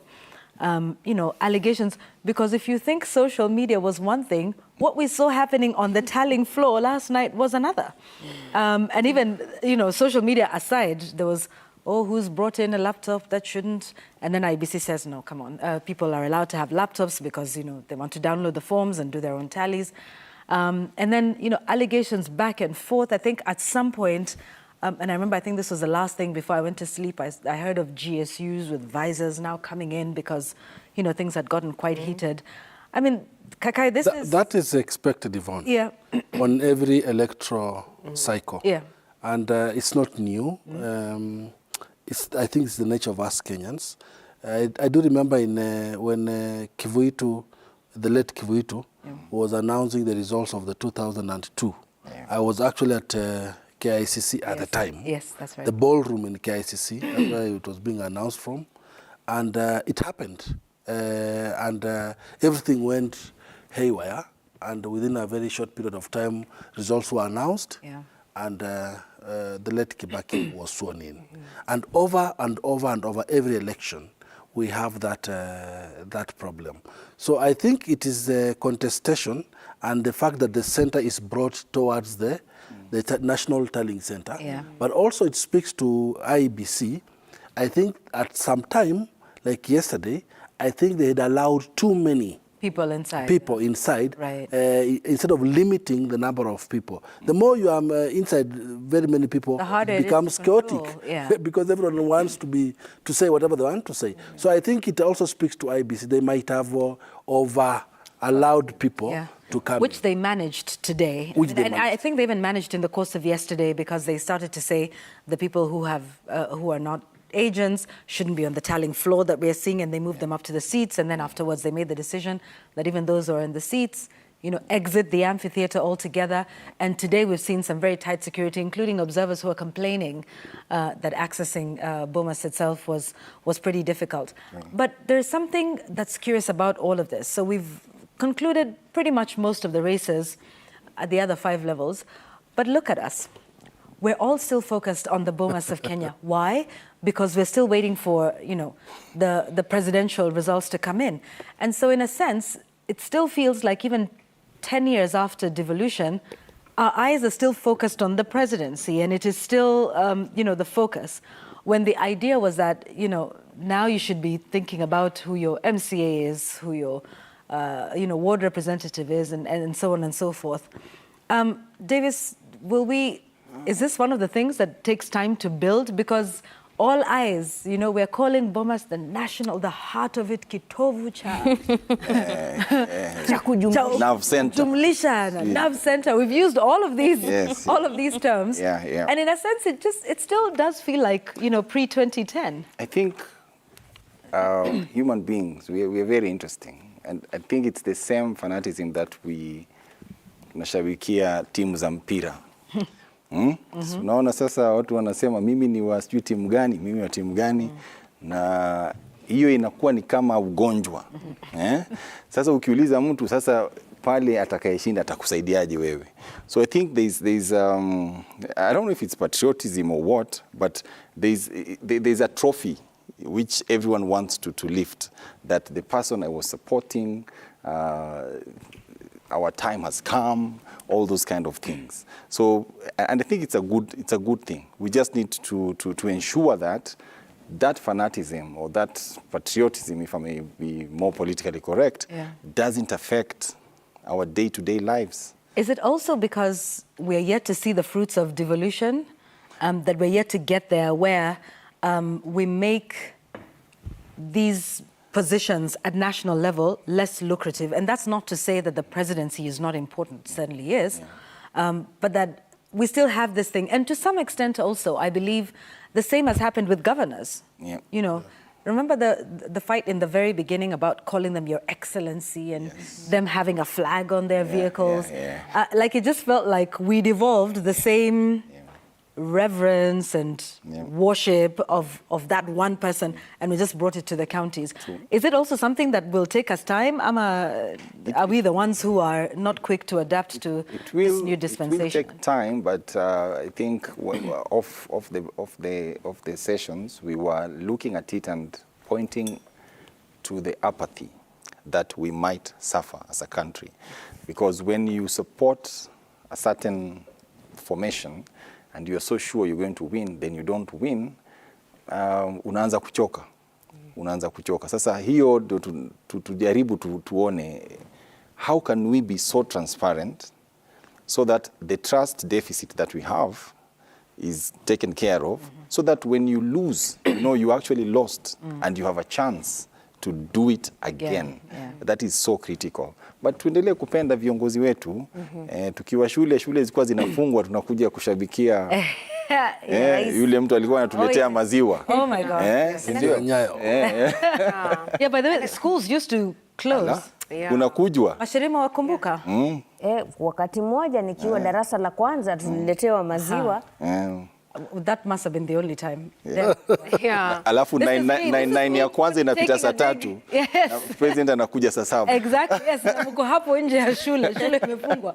Mko hapo nje saa 3 za asubuhi. Yes. And I think also, just generally, the presidency sets the tone of, the tone in terms of the direction the country will take when it comes to, development, and that is why both sides have an agenda, and they're like, if you elect me, I'm going to fulfill 1, 2, 3, and even the outgoing government right now, they campaigned on the agenda of the Big Four. So it means even when they come in, all the leaders have to support the Big Four agenda, because that is what they've said they're going to do when they occupy office. And that's the same thing we're seeing right now. Each and every other person says, I'm going to focus on this. And that is why we even have whether it's the hustler narrative, whether it's the Azimio in terms of I'm going to ensure whether citizens have this amount of money at the end of the month. Everyone has a big agenda that they want to fulfill. So whoever occupies office, it's that means they have a big task to ensure that they fulfill that agenda through even the leaders who've been actually elected to office. Yeah. Guess the presidency, the question that Yvonne was asking, the president is still sweet, the pot is still sweet, even though the constitution devolved certain functions. Yeah, but 85% of the funds still remain, at the national level. Because remember, as the president, you are the head of state, commander-in-chief, you are managing the 3 arms of government, you will appoint people to be ambassadors, all those kinds. So it's more still, the powers is still really there, and therefore the interest on the presidency is very key, forgetting that certain functions actually develop. Lakini kwa hilo la kile ambacho Bina amesema kwamba the presidency sets the tone, utapata kwamba wakati ambapo yule ambaye atakayeshinda ataapishwa, kuna wabunge ambao watahisi kuwa kwa sababu hawana ukuruba na rais, basi hawatapata maendeleo katika maeneo yao. Nadhani sio tu dhana, ni jambo ambalo wale wanaotoka maeneo ambayo yametajwa kuwa yaliyotengwa kwa miaka mingi wamekuwa wakihisi hivyo. Ni vipi ambavyo Kenya itaweza kufanya huu urais usionekane kana kwamba kwa sababu huna ukaribu nao basi hutapata maendeleo? Actually, that's no longer, I don't know, I think it's probably lack of understanding or civic education within the citizenry, because it's, the 3 arms of government are completely separated.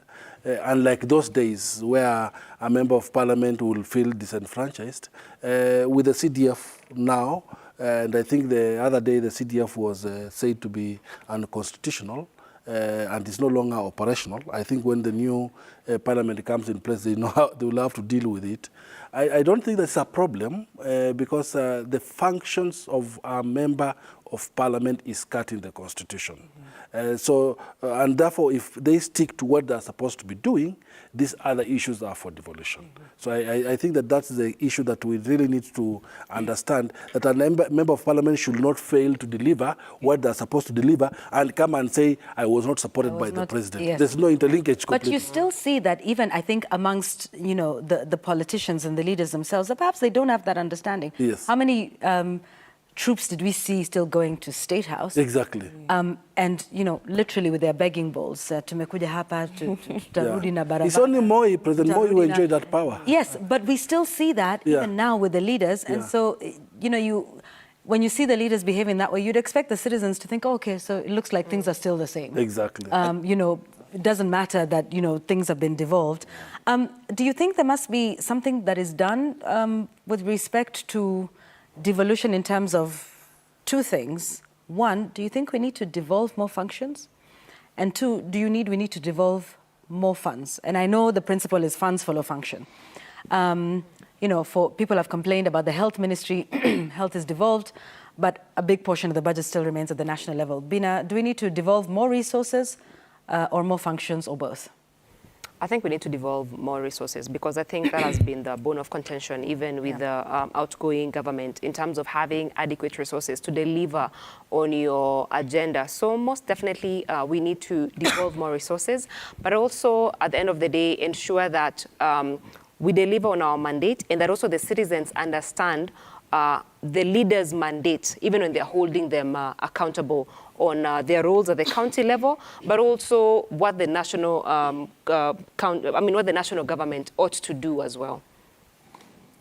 On the health side, and I think if you look at what was devolved, these are issues which touch us on a day-to-day basis.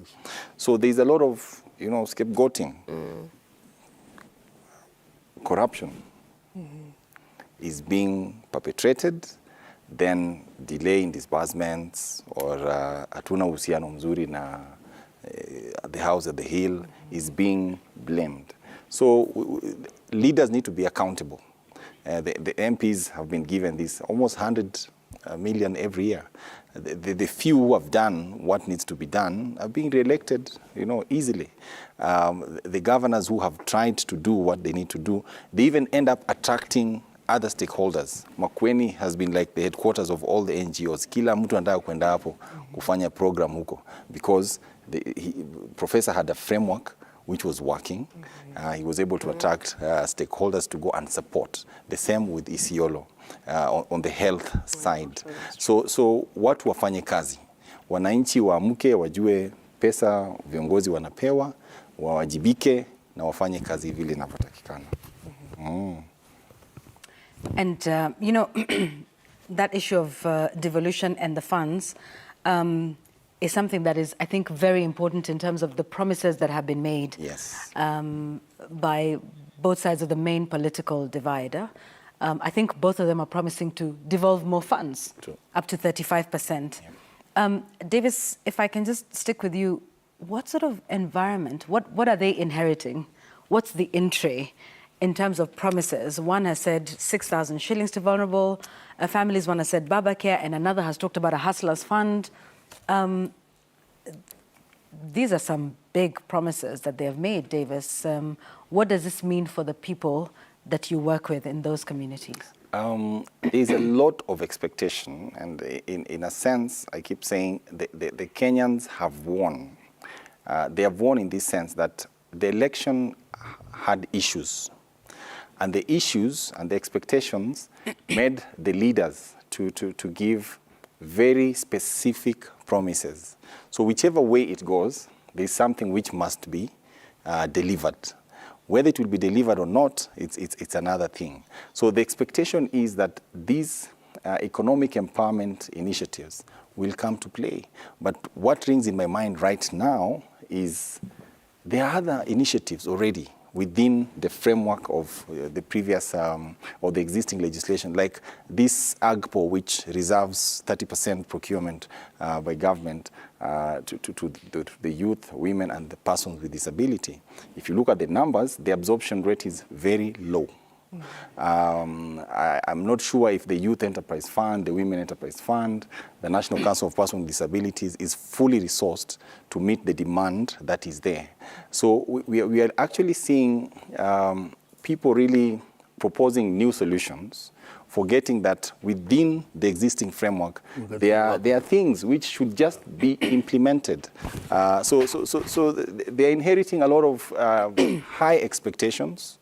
The resources ni finye, vile Waswahili wanasema. Finyo. Pesa hakuna. Sasa mtafanyaje? Hii 35% itatoka wapi? Sasa watu wanalalamika hiyo 15% yenyewe haiji. Sasa unasema 35-40% itatoka wapi? And the issues of Yvonne, issues as people think of even devolving more funds, we need to be asking ourselves, audits have been done, where even what county governments are getting, they're not properly utilized. So there's a lot of pilferage, there's a lot of corruptions going on, because corruption was at the center. As we devolved, we also devolved corruption down there. And look at the foreign debts that we are finding ourselves in to sustain. Our budget's in trillions to sustain the economy. Just how feasible is it that now someone will be asking for more money to go down there, and you are not able to account for what you received? So this essentially, I mean, what I hear you say is things won't get better right away. No. Because there's a lot of issues that they have to deal with that they have inherited. Yes. So there's the issue of debt, where every day for this financial year will require about over 3 billion shillings a day to pay back the debt that we currently owe. Yes. So were these promises made in, without thinking of the realities? And, what should citizens do in that respect, Bina? I think, as we are saying, is the fact that we have plans, we have even policies that we've not implemented.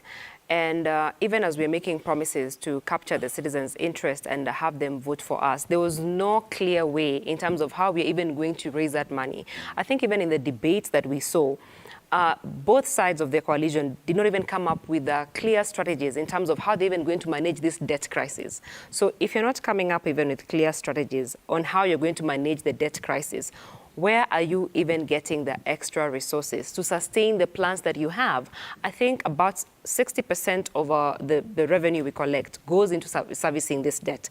And I think that's the one we're talking about, the 3 billion every other day.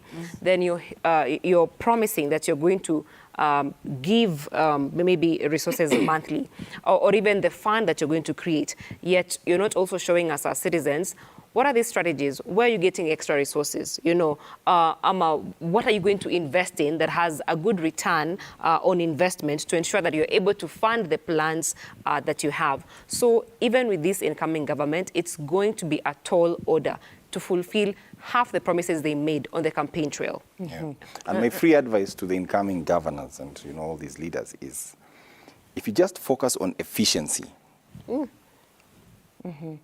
let the system work. Let the government work the way it should work. Maajabu itaonekana. David, tutaendelea na huo mkondo wa mazungumzo kuhusiana na yule ambaye ataingia atakuwa na kibarua kipi, lakini kwa sasa hebu tuelekee katika eneo la Bomas, ambapo bila shaka umekuwa ukiona hizo picha hapo, waangalizi mmoja wapo akiwa ni balozi wa Marekani hapa nchini Kenya, Bi Meg Whitman, pamoja na naibu mwenyekiti wa chama cha Jubilee David Murathe na viongozi wengine tu ambao wako katika eneo hilo. Nimrod Tabu pamoja na Wahiga Mwaora wanazidi tu kufuatilia matukio hapo. Nimrod, hujambo?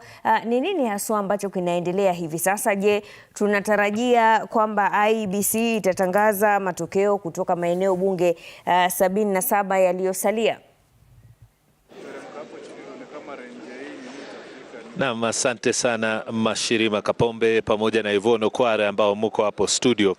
Bila shaka tunakujia moja kwa moja kutoka ukumbi wa Bomas, na kama ulivyosema tumeweza kuona matukio yakiendelea hapa, wageni na vile vile wajumbe wanaowakilisha maeneo tofauti ya wale wagombea urais, Azimio na vile vile Kenya Kwanza, na hata wale wa Profesa George Wajakoya wakiwa hapa, na nisisitize kwamba kuna hali ambayo kwa sasa hivi imebadilika ikilinganishwa na jana. Namuona Mheshimiwa Seneta wa Elgeyo Marakwet Murkomen ameenda upande ule ambapo jana ilikuwa wao hawezi kufika kwa sababu ya zile tetesi zilizokuwepo, lakini leo unaona wanafatana wenyewe kwa wenyewe, wanapeana pambaja, salamu, wanafanya ucheshi, kila mmoja akisubiri matokeo yatakavyokuwa. Kwa hivyo ndio hali ambayo tumeweza kuishuhudia. Awali tuliweza kumuona David Murathe, naibu mwenyekiti wa chama cha Jubilee, vile vile akiwa upande huu mwingine ambapo wajumbe na viongozi wa Kenya Kwanza wameketi, akiwasiliana kwa karibu sana na Mheshimiwa Wilson Sossion, pamoja na viongozi wengine wa Kenya Kwanza. Kwa hivyo hali ya leo tunaweza kusema kwamba imebadilika kiasi, kwamba kuna utaratibu, kuna viongozi kupeana heshima wakisubiri tu kwamba Iebc itaweza kukamilisha shughuli hii. Mashirima umesema kweli kwamba balozi wa Marekani Bi Meg Whitman yuko hapa. Aliingia nafikiri dakika kama 20 hivi zilizopita, pamoja na ujumbe wake kutoka Marekani, vile vile akiwa ameandamana hata na wachunguzi wengine wa uchaguzi huu. Sasa si desturi kawaida kuwaona viongozi wa hali ya juu, tuseme kama ubalozi, wakiweko hapa saa kama hizi, saa 5 na dakika 38, lakini ni ishara kwamba pengine uchaguzi huu umefuatiliwa kwa karibu sana na taifa la Marekani na hata mataifa mengine ambao mabalozi wao wamekuwa hapa awali na kuondoka. Lakini kuwepo kwa Bi Meg Whitman bila shaka ni ishara kwamba uchaguzi huu unafuatiliwa kwa karibu sana na taifa la Marekani ambalo lina uhusiano mkubwa na taifa hili la Kenya. Tumeweza kumuona akizungumza na Kamishna Abdi Gulie hapo awali, bila shaka wakishauriana tu kuhusiana na zoezi vile linavyoendelea kwa sasa. Kwa sasa hivi hakuna kamishna ambaye yuko jukwani. Wote wameingia katika chumba chao ambacho huwa kawaida wanaketi kabla ya kutoka na matokeo mengine.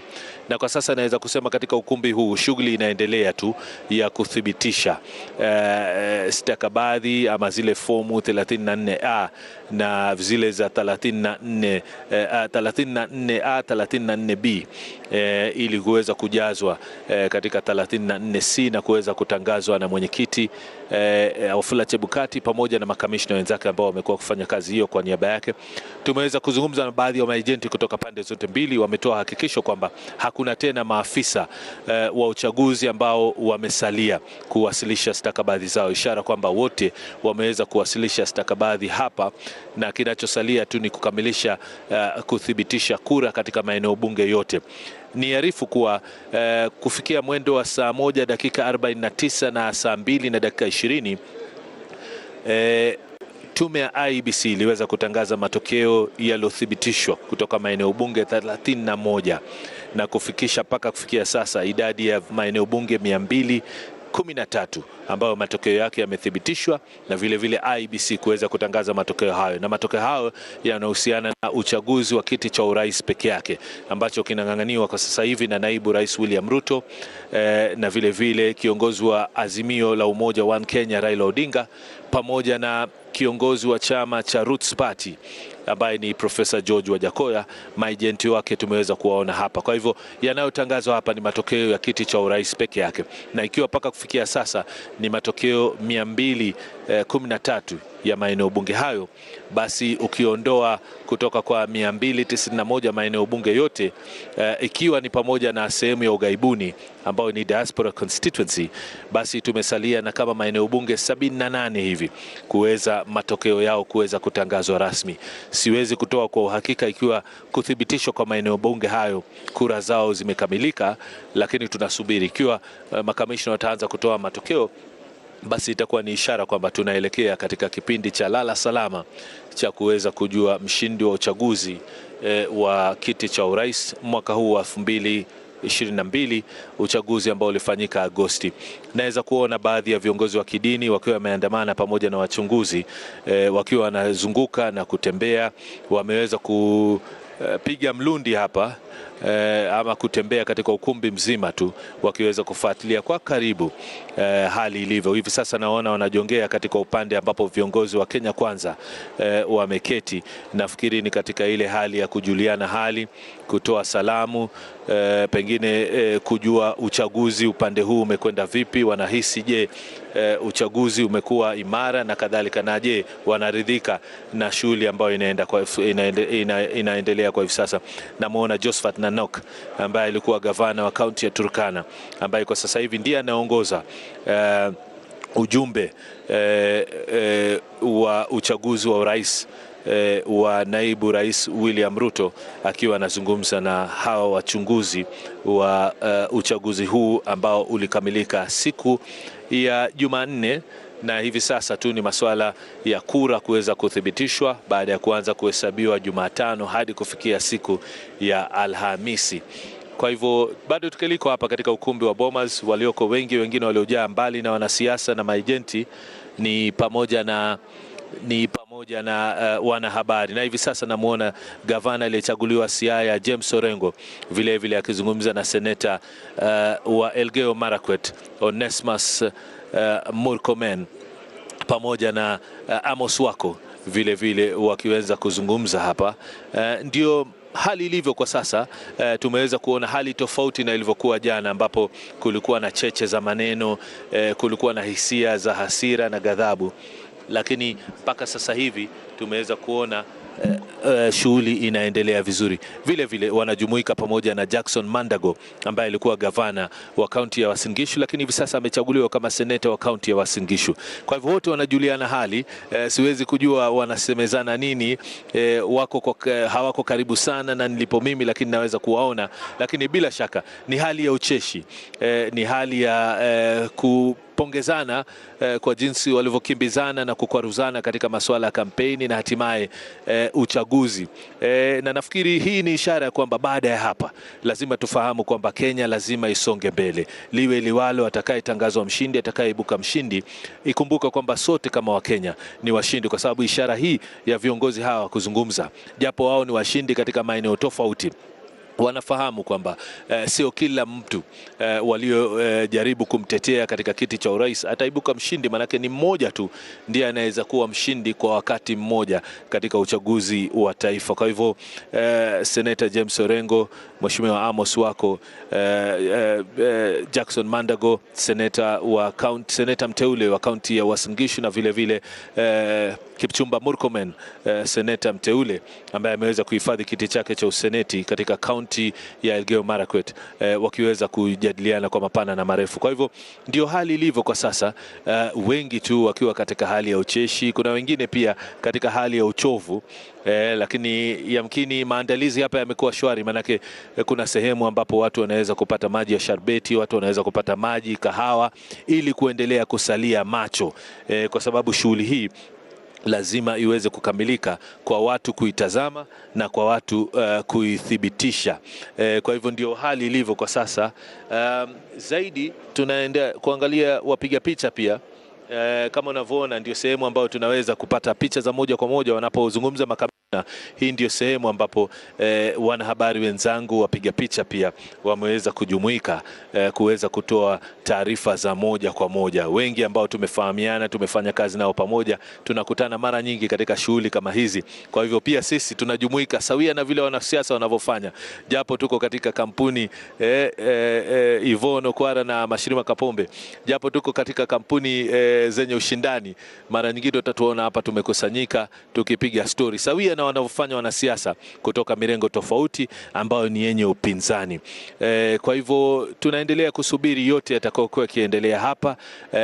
Tutatazamia pengine tuweze kumuuliza mawili matatu, lakini sijui kama atakuwa mwepesi wa kutupa majibu balozi wa Marekani, lakini najua nilikuwa nimezungumza na maafisa wake hapo awali ikiwa wanaweza kutupa maoni, lakini wakasema sio kwa sasa, watasubiri. Kwa hivyo nafikiri hali itakuwa ni hiyo kwa sasa. Nimeeleza mengi tu, lakini bila shaka ni hali ambayo inapendeza kwa sasa hivi, baadhi ya viongozi kuweza kufika na kujumuika pamoja, tukisubiri tu kufikia kesho kama tume hii ya Iebc itakuwa imeweza kukamilisha ratiba yake na kazi yake na kuweza kutuarifu aidha mshindi au itatubidi tusubiri hadi siku ya Jumanne, manake bado katiba inawapa kibali ya kufanya tangazo la nani atakayekuwa mshindi. Kwa sasa nawaona baadhi ya maejenti wakiwa bado wanaendelea kuzunguka katika ukumbi huu, mmoja akiwa vile vile gavana wa kaunti ya Elgeyo Marakwet Wellesley Korir pia ni mmoja wa maejenti, na vile vile wengine wengi tu nikimuona pia vigogo wengine.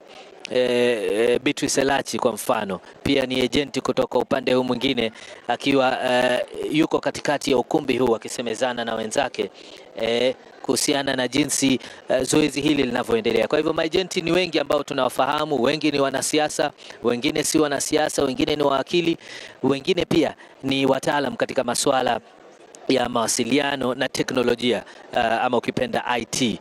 Kwa hivyo wengi wamejumuika hapa, kila mmoja akitaka kuhakikisha kwamba kuthibitishwa kwa fomu hizi kunaendelea katika hali shwari na kwamba hakuna dosari zozote zimeweza kunukuliwa. Kwa hivyo ndivyo hali ilivyo kwa sasa. Nafikiri niwarudishe kwenu studio muweze kuendelea na mengine, na ikiwa kutakuwa na mengine mengi basi tutawaarifu, maana hivi sasa zimesalia tu dakika kama 13 kabla ya saa 6 na hatujaweza kufahamu iwapo makamishna watatokea tena kutangaza matokeo mengine, lakini ikiwa hilo litafanyika, bila shaka moja kwa moja tutakuja hapa katika ukumbi wa Bomas kuarifu zaidi. Kazi kwako Mashirima Kapombe na Yvonne Okwara. Naam, Nimrod, bila shaka hizo picha kama ulivyosema zinapendeza, maanake ni tofauti na jinsi ilivyokuwa hapo jana. Kuwaona wenyewe upande huu wa Kenya Kwanza na UDA na upande wa Azimio, watu wakiwa wanaonekana kwamba ni marafiki, na nadhani hilo ndio swala ambalo Wakenya huambiwa mara kwa mara kwamba hawa watu ni ushindani tu, lakini huku kando, wakati ambapo mtu atashinda na mwingine atashindwa, bado watakaa pamoja wanywe chai. Ni wewe ujiulize ni nani atakualika unywe chai naye, na nadhani hilo ni jirani yako ndo nadhani Yvonne wewe utanialika mimi na labda Davis na Bina na Kakai, lakini wale pia ni marafiki kivyao. I hope utatuletea yale mahamri because you make some very good ones. Lazima. Yeah, I'm loving that. So and you're all welcome. That'll be the tea that we will have you know, after this. But that's an interesting picture because things have really come down from, you know, what we saw yesterday. You know, in the closing minutes of our session here together, I'd like us to look ahead and look forward to what happens thereafter. Kakai, just take us through assumption of office, you know, what happens. This is likely to happen, you know, once we know who's won, as is tomorrow, most likely, at the very latest, Tuesday.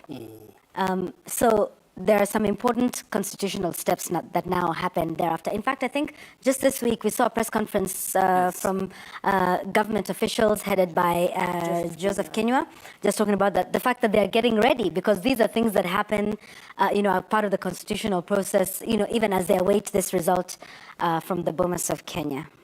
Thank you. I think these are what we call transitional mechanisms that have been put in place. First of all, at the executive level, we have that Assumption of Office Committee, which is already in operation.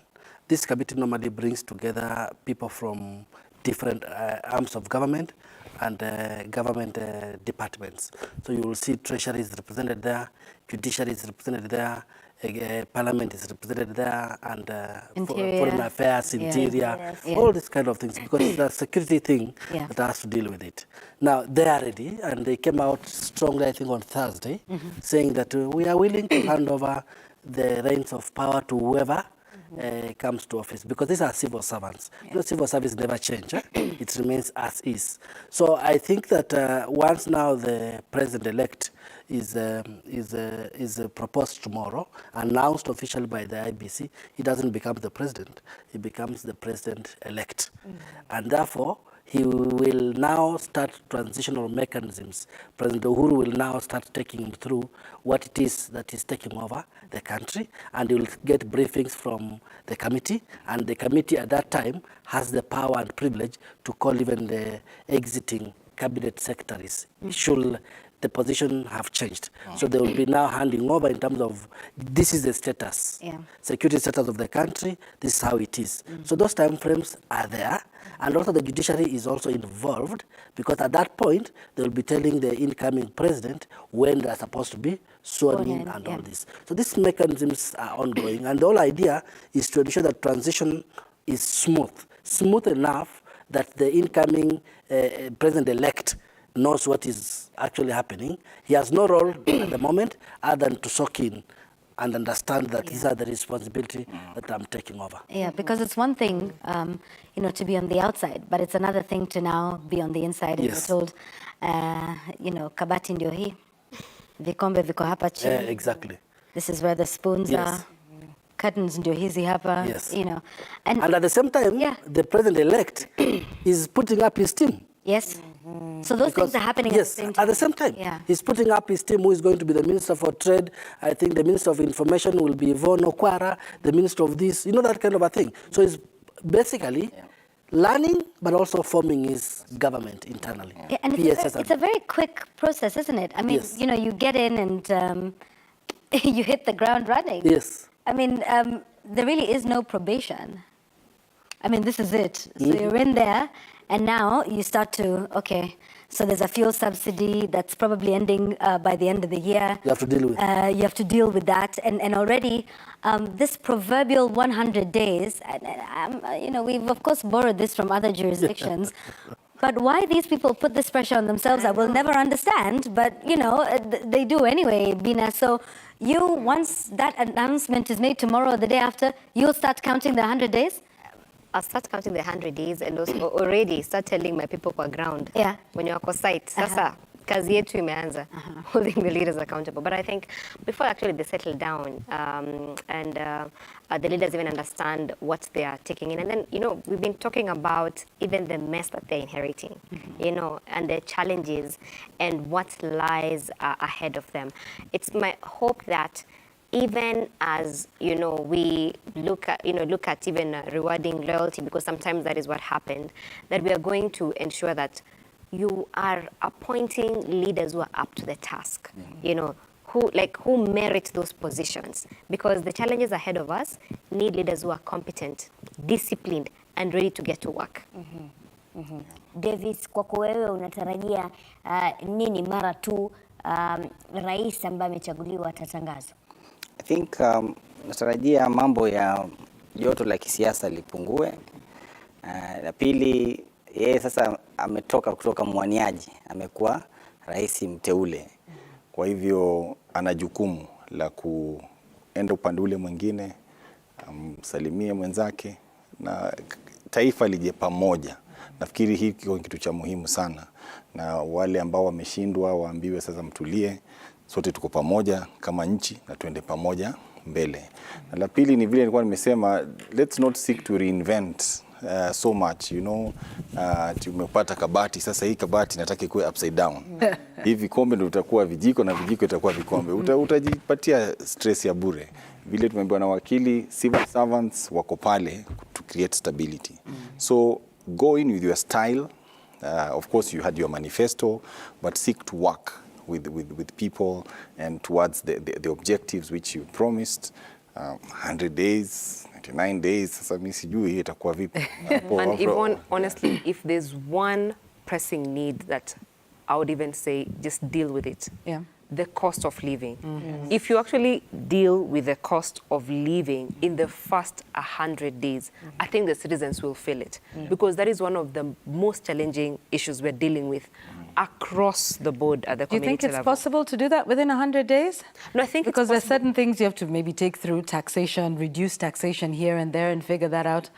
I think if we actually focus on if it's policy, if it's taxation, what do we need to do to ensure that within the first 100 days, we're putting mechanisms in place that are going to lower that cost of living for the citizen, because it will trickle down. Fair enough. Yeah. Fair enough. I was going to say there's a story, Mashirima, that you did that I have never forgotten.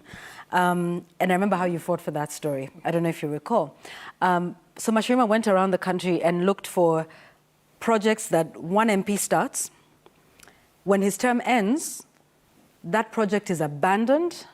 The incoming comes in and starts either a similar one or something totally different. And so there's lack of continuity. So there were a lot of ghost projects that were left dead by the previous MP from 10 years ago, from 15 years ago. It's lying there fallow because one MP does not want to be seen to be furthering the legacy of another. And that was such a powerful story because, we'd never seen some of those projects. And you remember you showed us some of those. Kilifi, yes. Some of those projects in Kilifi County. Was it even a county then? It was a county, but Nimrod ndo alifanya juzi ya kwenda county mbalimbali. Na nadhani hilo ndio swala ambalo nadhani mimi kwa sababu nilikuwa katika kaunti ya Kilifi wakati huo ni jambo ambalo liliniuma kwa sababu watu wanachagua viongozi na hata kama wanawabadilisha bado wanataka huduma fulani ziweze kuwafikia. Kwa hivyo mtu akifanya kitu kimefika nusu kisha akiache katikati, yule ambaye anaumia ni mwananchi. So the one who comes in, amalizie. And then we sort of build on that. But is that something we hope for? You know, continuity is important, isn't it, Kakai? That you don't come in like David said, kazi ya kikombe napewa kijiko na kijiko. Change for the sake of change. Tutakunywa chai tukitumia kijiko, that sort of thing. Yeah. I think that becomes a very it's problematic, because unlike the executive, where probably certain projects will be picked up by the incoming president to go on. I think that has been a curse in our Kenyan government in terms of leadership, and I don't know how to solve that. Neither is it anchored in law. Assume a former member of parliament had begun building a school. Then he loses the election. First of all, he never hands over anything, because the last time you are seeing him is during the campaigns. Once he's lost the election and he's announced he's the loser, you will never see him again. He's gone. So there's no briefing or handing over to the incoming member of parliament for whatever reasons. That used to happen then. Now, I don't know whether now, as of now, on matters devolution, if we scale up to the governors, a governor begins a certain project and then that project is not completed, the beauty of serving 2 terms is you ensure that you complete the projects. The problem of serving 1 term is there's no continuity. But shouldn't there be continuity? There should be continuity, because the only problem with that is that once you lose county government, once you lose the election, you go with your, what are they called? Your team. With your team, especially the county. MCS might remain because they might fight in, but the county ministers are all wiped out. So there's no proper transition. But I guess it's something that each county government who has lost the governor should now take an initiative on their own to say this is what we began. If you think you can continue with it, fine. But shouldn't they? Because if the residents of the county identify that our need is to have a hospital within every kilometer for, you know, that maybe citizens of this county should not have to travel more than 2 kilometers to the next health center. And so this governor who is here has started building those. It's not that the needs of the county residents have changed. Exactly. They still want that clinic, that dispensary, that cattle dip, that, you know, whatever project it is. Those needs don't change. And so, you know, continue that, finish on that. Then, you know, also do yours, but because now one person comes in, this is their priority, another one comes in, whose priority it's normally a political tool. It's not the leaders, it's the people's priority. The problem with that is that a political tool, because probably he will be saying, look, he picked what I was doing.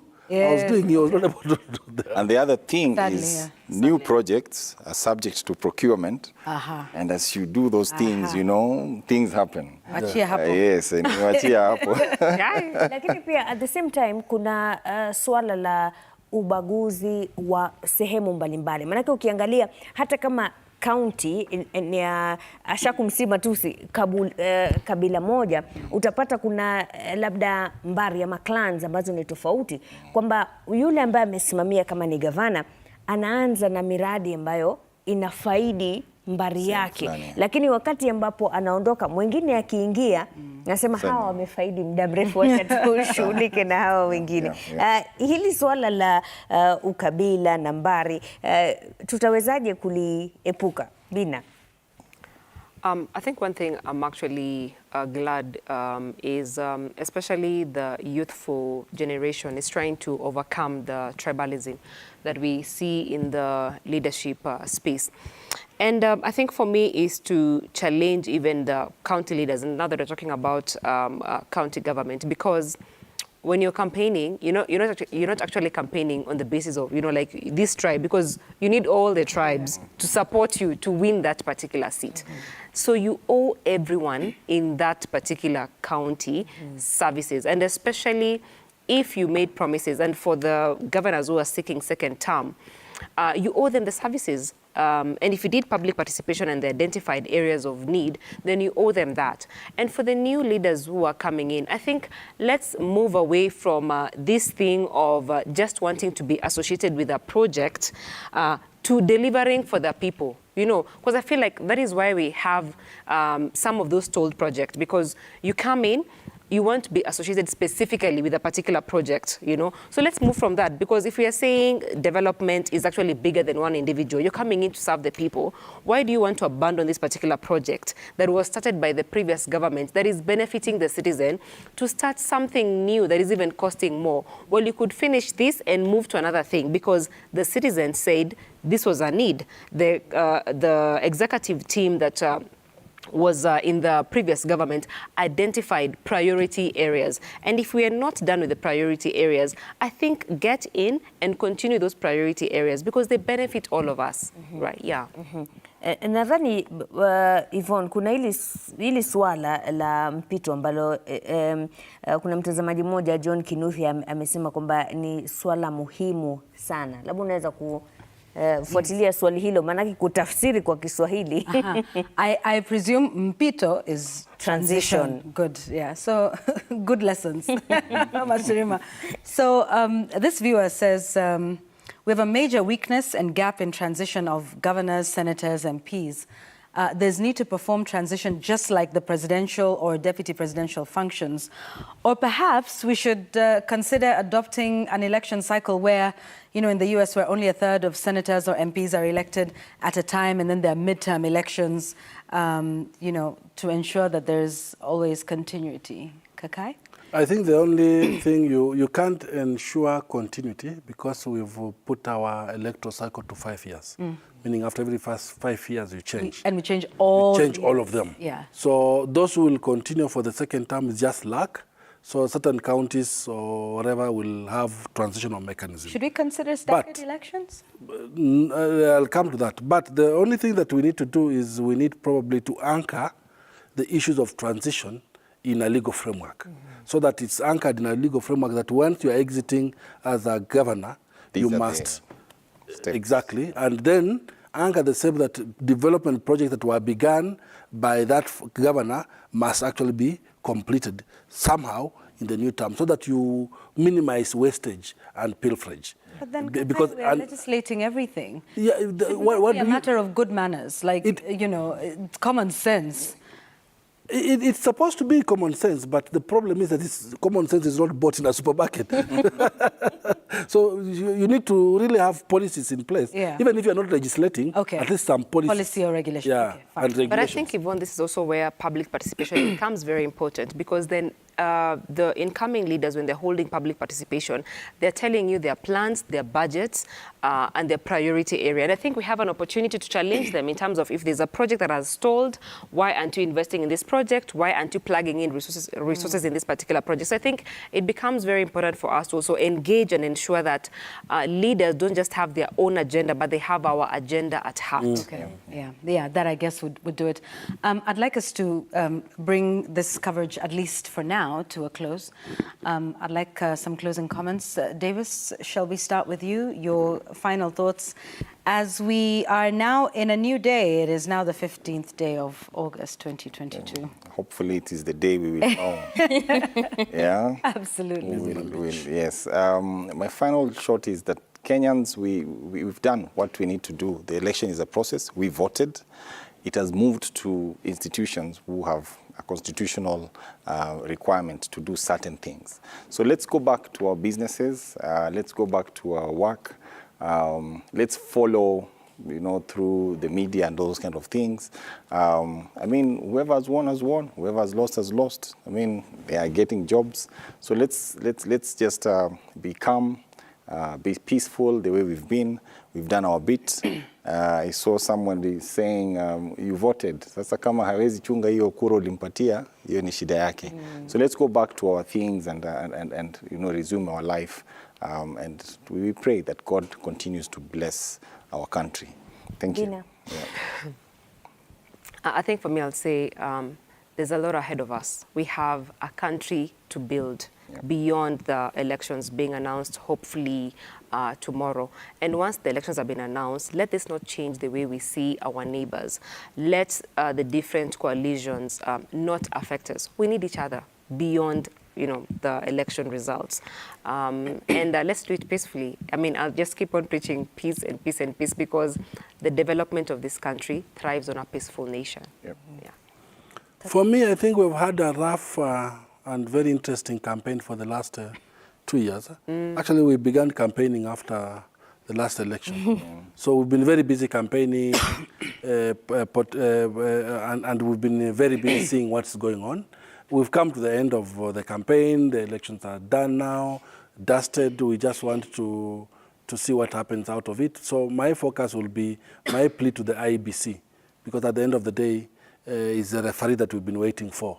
And so that Iebc stands up, upholds the Constitution, upholds the Elections Act, does what is right for this country. And then with that, I think there'll be peace. We don't want anything, no justice, no peace, no peace, no, Iebc just has to do the right thing. Indeed. So that's where we bring it to a close. Thank you very much, Kakai Kissinger, Bina Maseno, and Davis, for being with us today.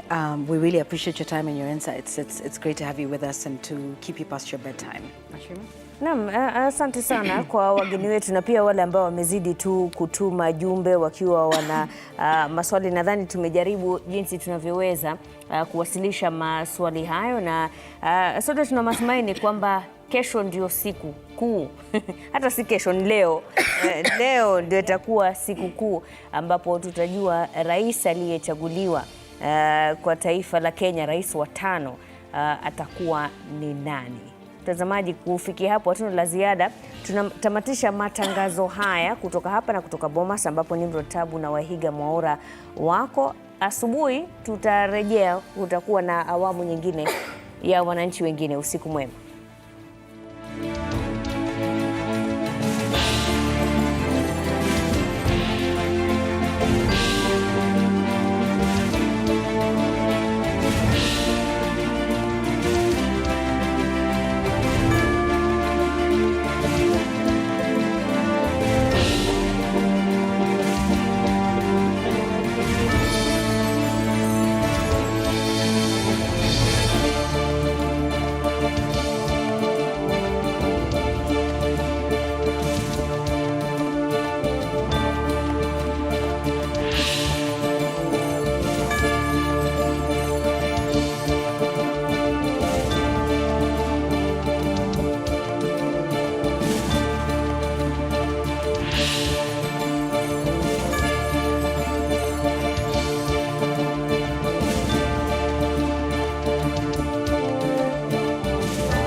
Yes, I have some results to announce.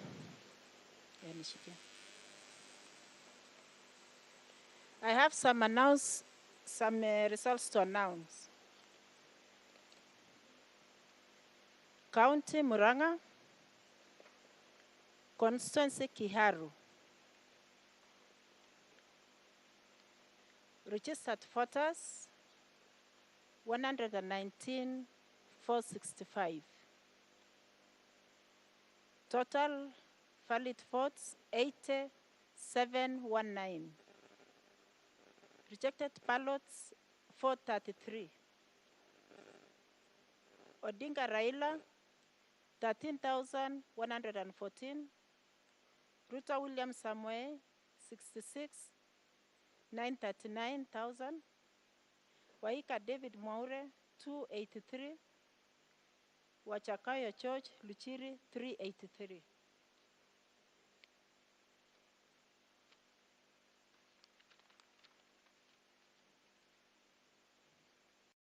Kilifi County, Kaloleni constituency.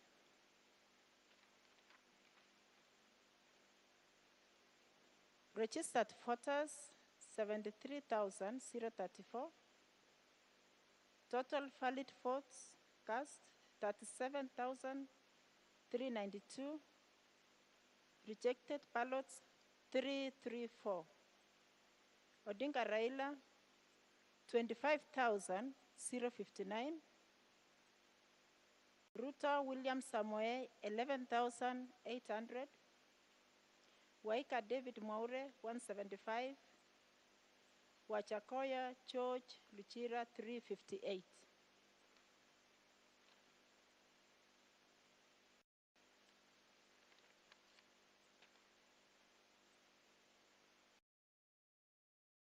Meru County, Manyata constituency.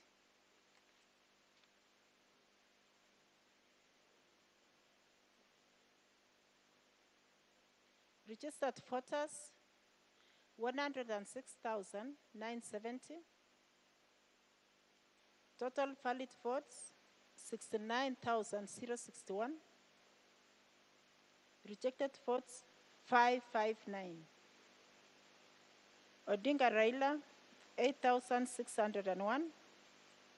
Ruto William Samoei 59,915,000. Waika David Mwaure 163. Wachakoya George Luchiri 382.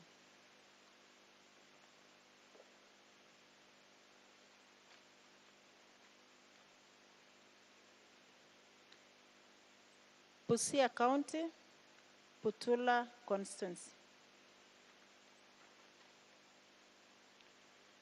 Registered voters 67,377.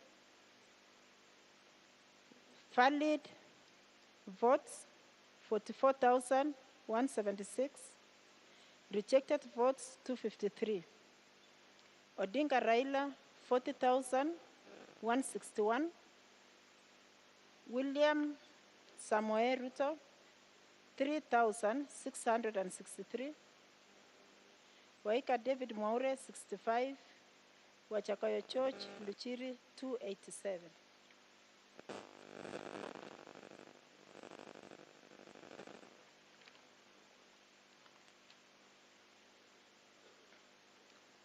Isiolo County, Isiolo North constituency. Registered voters 67,354. Total valid votes 42,382.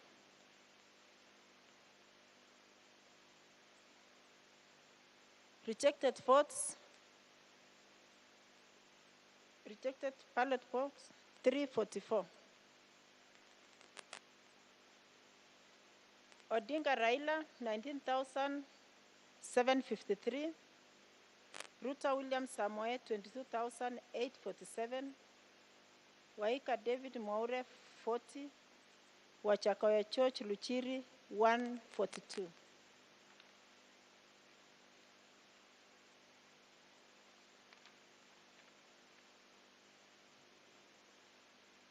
Mandera County, Mandera South Constituency. Total registered voters 34,691.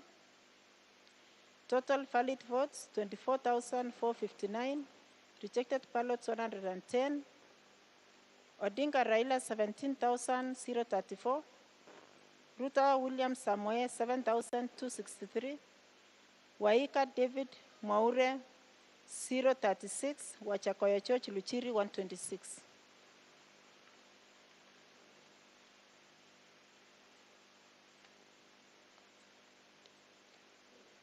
Tana River County, Karsen Constituency. Registered voters 55,453. Total valid votes 35,244. Rejected ballots 411. Odinga Raila 17,200. Ruto William Samoe 17,853. Waika David Mwaure 43. Wachakayo Church Luchiri 148.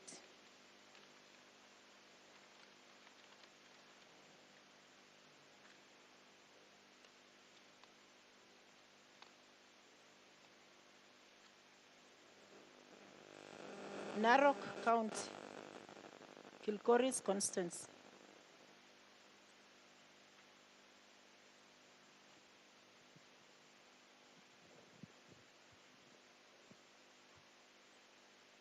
Registered voters 76,895. Total valid votes 57,205. Rejected ballots 321. Odinga Raila 26,430. Ruto William Samoe 30,604. Waika David Mwaure 66. Wachakoya Church Luchiri 105.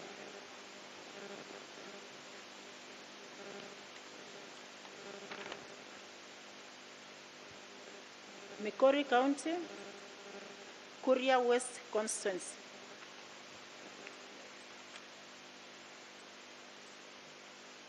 Registered voters 62,248. Odinga Raila, registered voters 62,248. Total valid votes 41,240. Rejected ballots 362. Raila Odinga 11,970. William Samoei Ruto 28,933. Waika David Mwaure 108. Wachakoya Church Luchiri 229.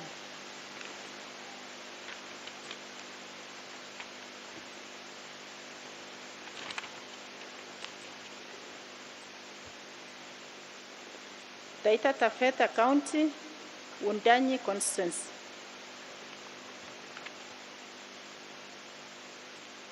Registered voters 35,047.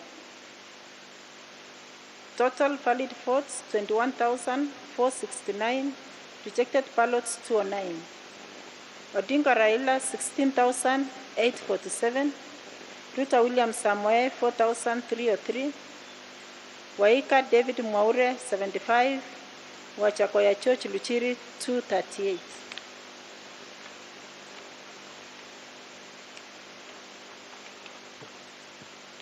West Pokot County, Sikor Constituency. Registered voters 43,934. Odinga Rai, 43,934. Total valid votes 35,192. Rejected ballots 354. Odinga Raila 13,774. Ruto William Samoe 21,261. Waika David Mwaure 55. Wachakoya Church Luchiri 102.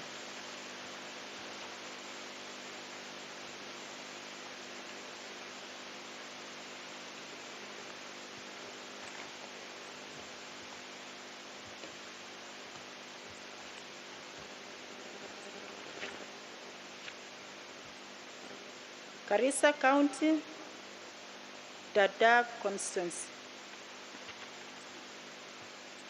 Registered voters 38,185. Total valid votes 22,821.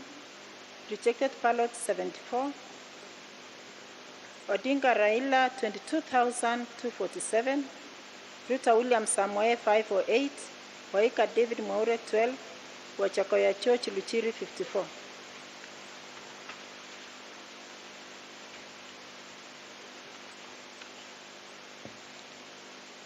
Migori County, Awendo constituency.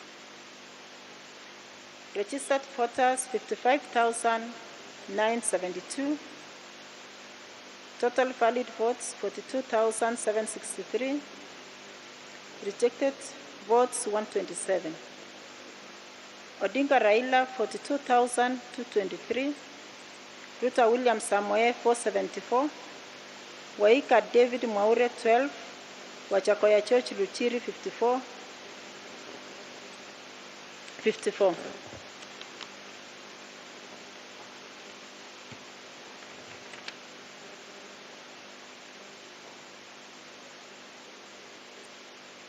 Kiambu County, Kapete constituency.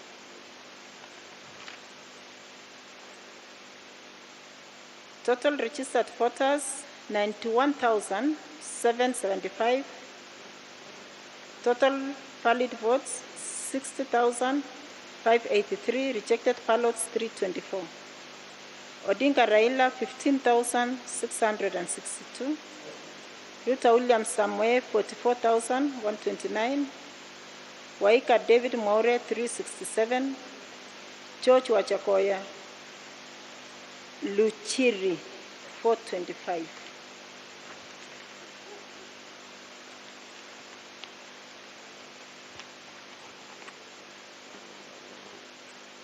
Kisii County, Nyaribari Masapa constituency.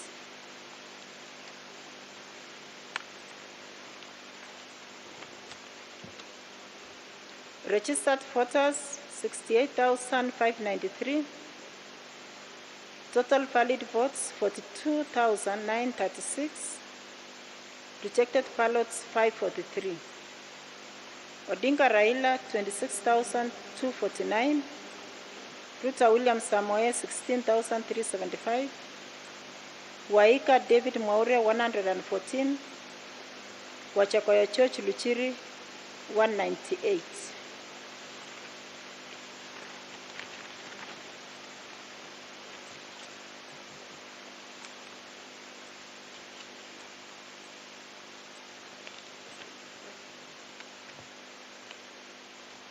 Nairobi County, Makadara constituency.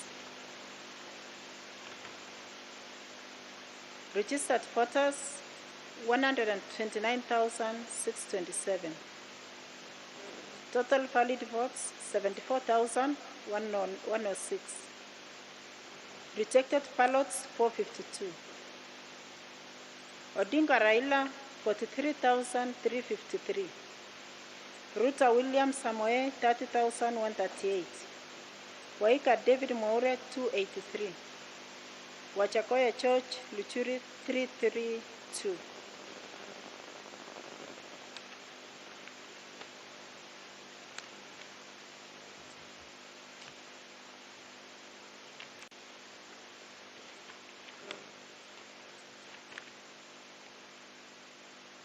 Mombasa County, Likoni constituency.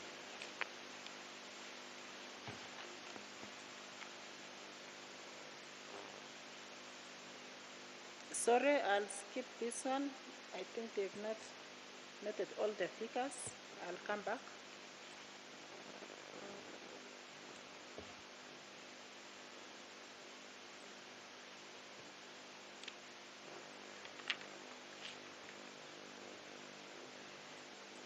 Wachir County, Tarpach constituency.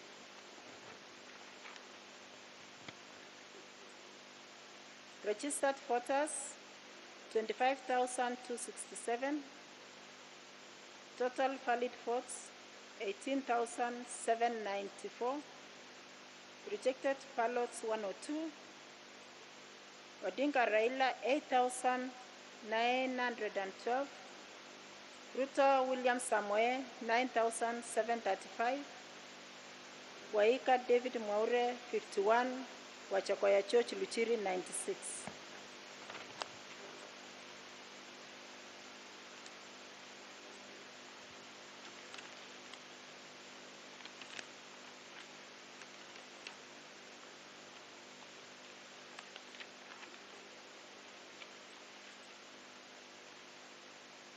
Kilifi County, Kilifi South constituency. Registered voters 97,696. Total valid votes 44,002. Rejected ballots 648. Odinga Raila 32,570.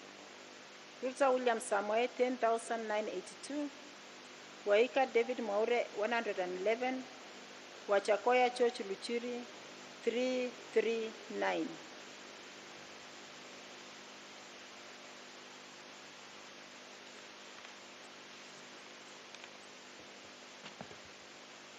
Siaya County, Bondo constituency.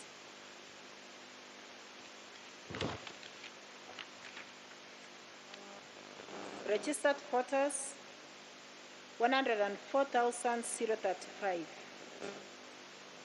Total valid votes 74,377. Rejected ballots 514. Odinga Raila 73,534. Ruto William Samoe 729. Waika David Mwaure 21. Wachakoya Church Luchiri 93.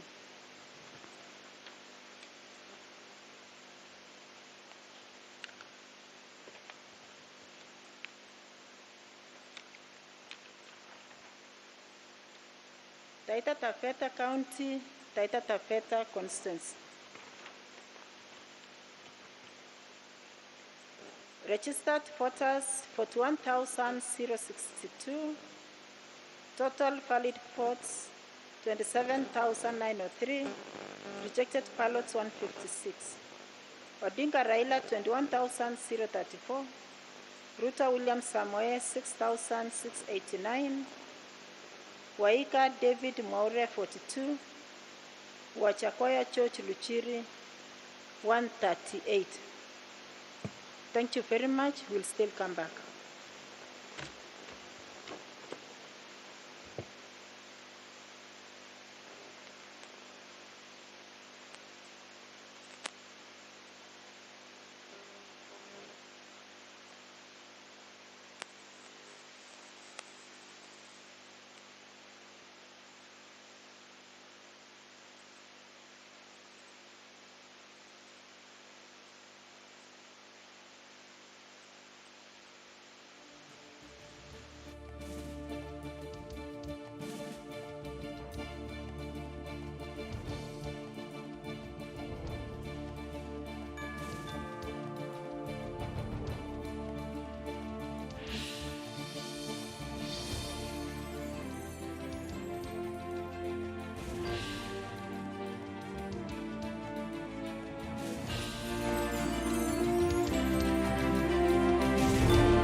Total valid votes 42,763. Rejected votes 127. Raila Odinga 42,223. William Samuel 474. Waika David Maure 12. Wachakoya Woluchiri 54. Thank you.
Rejected ballots 547. Odinga Raila 24,445. Ruta William Samoe 12,908. Waika David Mwaure 47. Wachakoya Church Luchiri 244. Thank you.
Okay, I have some to announce.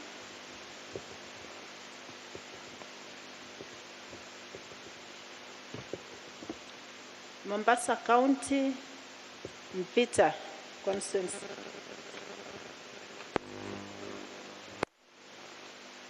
Registered voters 119,008. Total valid votes 47,216. Rejected ballots 670. Odinga Raila 24,497. Ruto William Samoei 22,210. Waika David Mwaure 78. Wachakoya George Luchiri 431.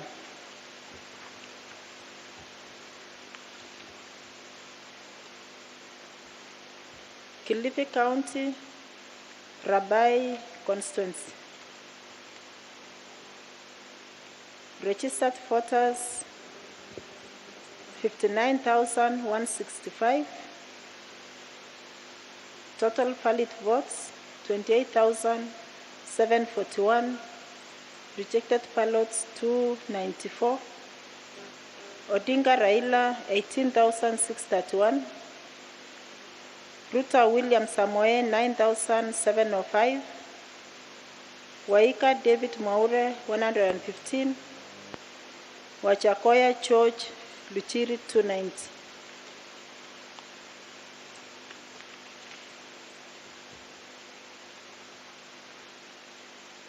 Wachia County, Wachia West constituency.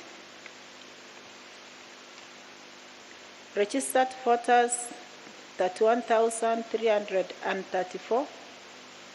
Total valid votes 21,487. Rejected ballots 82. Odinga Raila 15,045. Ruto William Samoei 6,369. Waika David Mwaure 16. Wachakoya George Luchiri 57.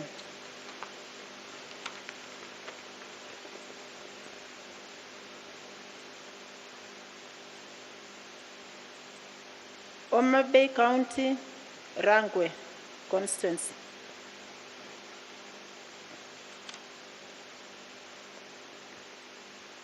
Registered voters 58,886. Total valid votes 42,730. Rejected ballots 159. Odinga Raila 42,308. Ruto William Samoei 319. Waika David Mwaure 13.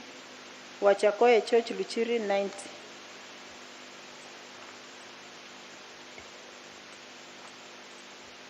Samburu West constituency. Registered voters 43,428.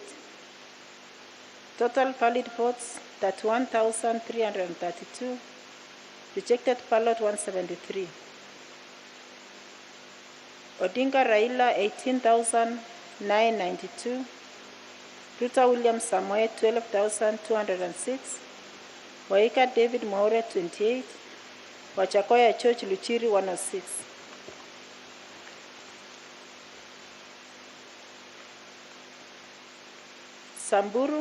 Samburu North constituency. Registered voters 29,830. Total valid votes 21,693. Rejected ballots 56. Odinga Raila 14,598. Ruto William Samoei 7,015. Waika David Mwaure 17. Wachakoya George Luchiri 63.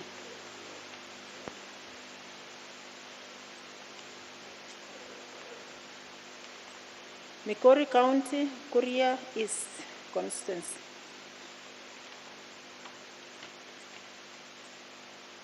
Registered voters 41,976. Total valid votes 29,035. Rejected ballots 288. Odinga Raila 12,031. Ruta William Samoei 16,795. Waika David Mwaure 65. Wajakoya George Luchiri 144.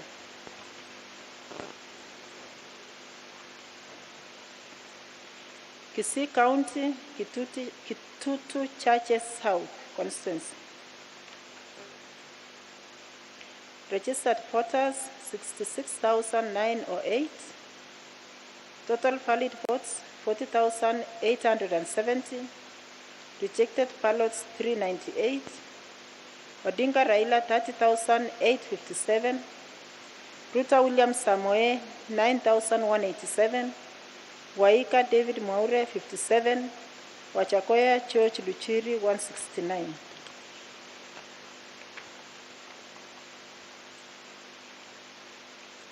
Baringo North, Baringo County.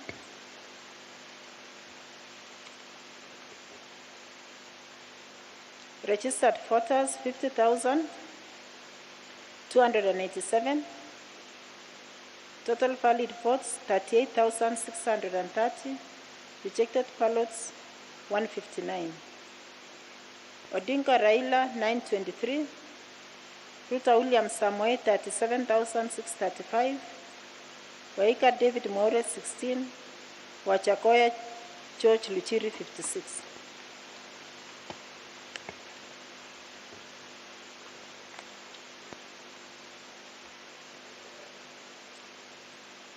Uasin Gishu County, Turbo constituency.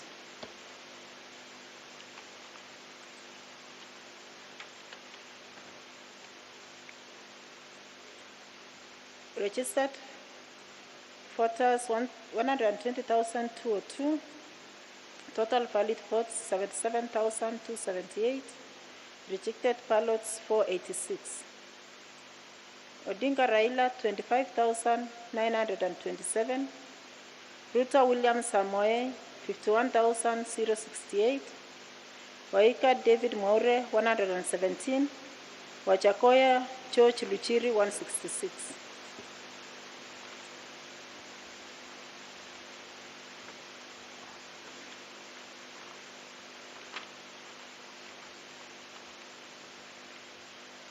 Kitui County, Mwingi Central constituency.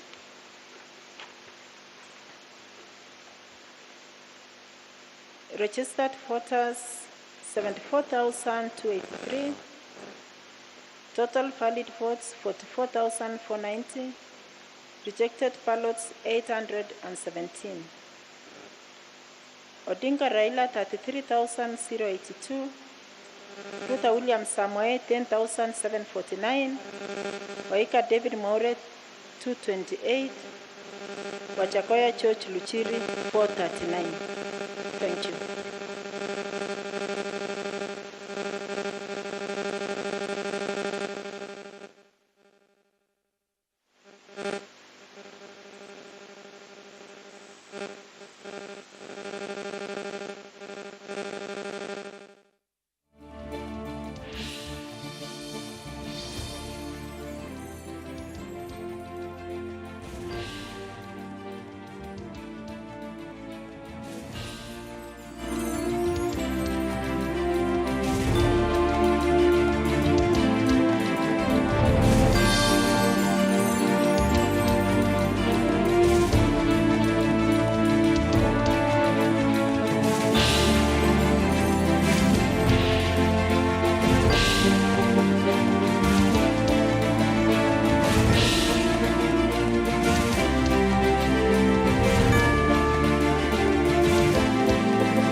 Registered voters 36,515. Total valid votes 21,452. Rejected ballots 86. Odinga Raila 13,139. Ruto William 8,229. Waihiga David 36. Wajakoya George 48. Turkana North constituency, registered voters 42,937, total valid votes 26,089, rejected ballots 83, Odinga Laila 15,318, Ruto William 10,675, Waihiga David 43, Wajakoya George 53. Waraka constituency, registered voters 124,482, total valid votes 73,890, rejected ballots 625, Odinga Laila 58,481, Ruto William 15,182, Waihiga David 68, Wajakoya George 159.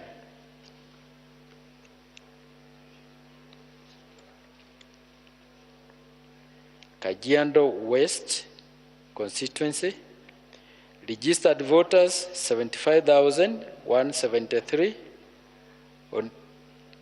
total valid votes 58,204, rejected ballots 281, Odinga Laila 29,716, Ruto William 28,272, Waihiga David 73, Wajakoya George 143.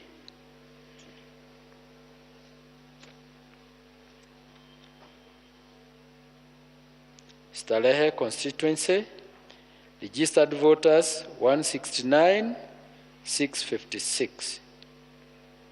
Total valid votes 90,184. Rejected ballots 698. Odinga Laila 46,286. Ruto William 43,140. Waihiga David 341. Wajakoya George 417.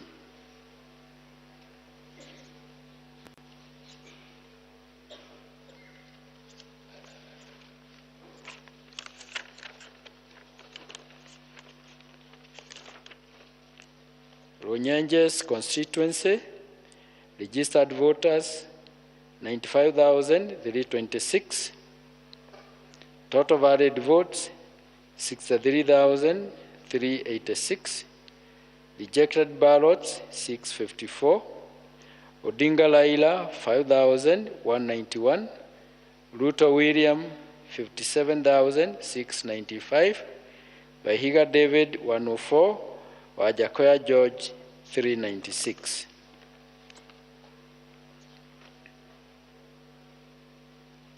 Mathare constituency, registered voters 123,163.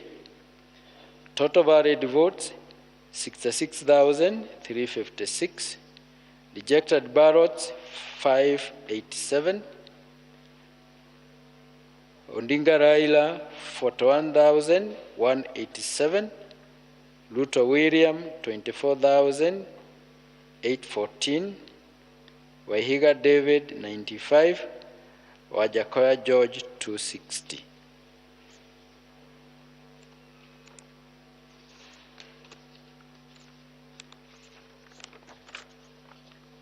Bahati constituency, registered voters 97,040.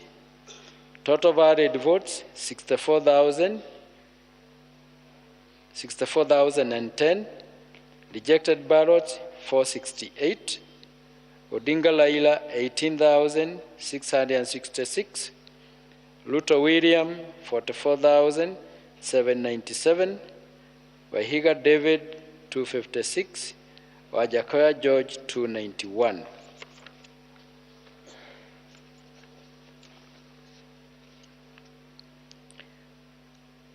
Dagoretti North constituency, registered voters 157,659, total valid votes 83,204, rejected ballots 897, Odinga Laila 56,535, Luto William 25,764, Wahiga David 469, Wajakoya George 436.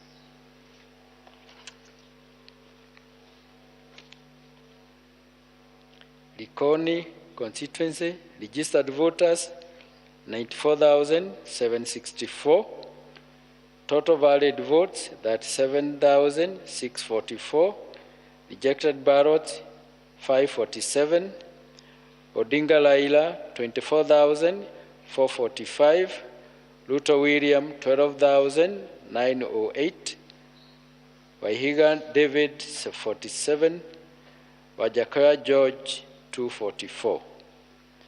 Thank you.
To feel fresh and prevent odors, it's more important than ever to maintain good hygiene practice and change your pad frequently. Soft Care Petal Care has a floating design that perfectly fits. It reduces 70% friction on skin, absorbs fully and blocks leakages from both sides. Soft Care, yeah.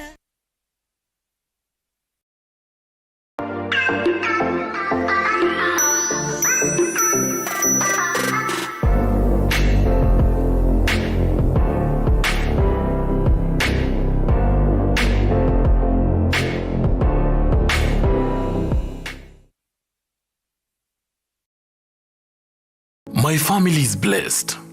My children are blessed. My job is blessed. No weapon fashioned against my family will prosper. My children will reach their full potential. We will not die before our time. We shall eat the good of the land. We shall prosper. Diseases are not our portion. Good health is our portion. Riches and wealth are our portion. Amen. Dial *811*404# to get My Family is Blessed. Sasa, mimi ni Zuri kutoka Safaricom na niko hapa kukuchanua. Kaa macho. Safaricom upiga kutoka 0722 000 pekee. Ukipigiwa na namba nyingine, usipeane maelezo yako ya kibinafsi. Tuma namba ya mkora kwa 333 ili Safaricom ichukue hatua. Jichanue and take control.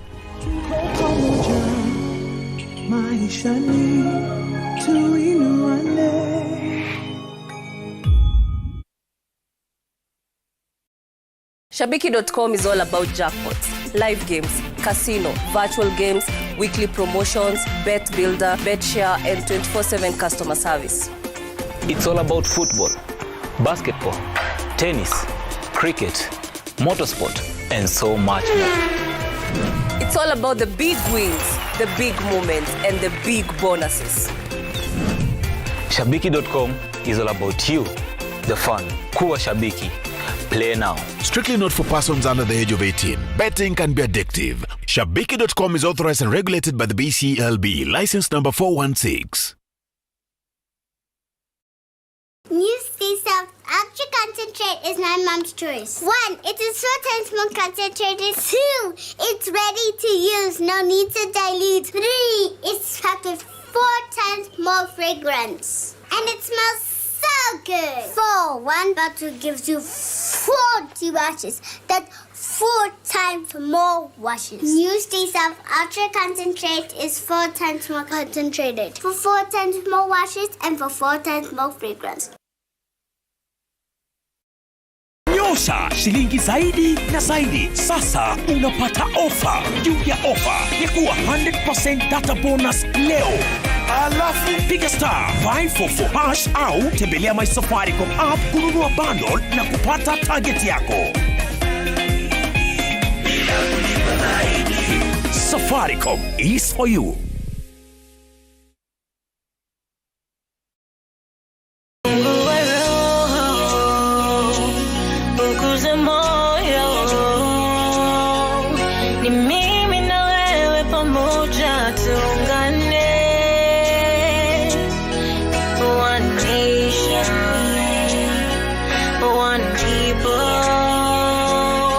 Hamjambo wa Kenya, jina langu ni Vanessa Gwandaru. Ukitaka wimbo huu kama sikiza tune yako, bonyeza *811*344#. Kumbuka, sikiza na Citizen ni nyumbani kwa wasanii wote.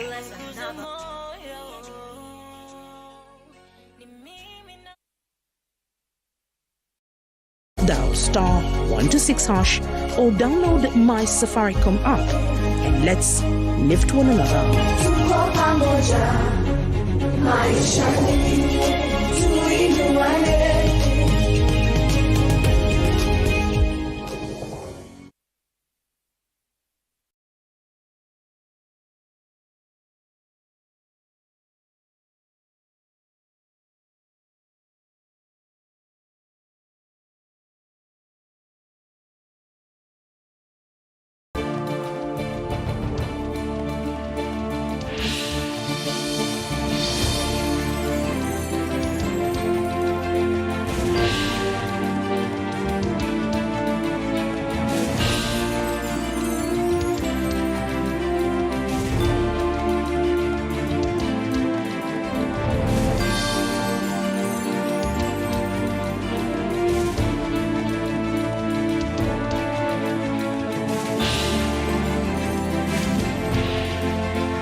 Good morning, good morning. It's good to see you or to have you with us. Of course, it's been quite a long journey since Kenyans hit the ballot to elect the next crop of leadership. 7 days after voting exercise was officially closed, we are still waiting for the Independent Electoral and Boundaries Commission to make public the name of that person who is going to be the president-elect.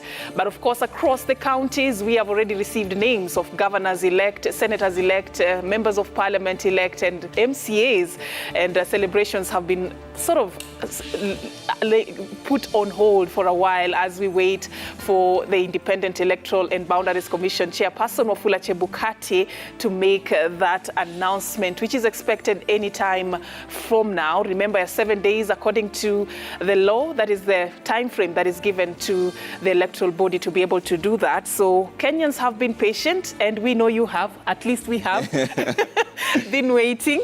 And so far, so good, I would say.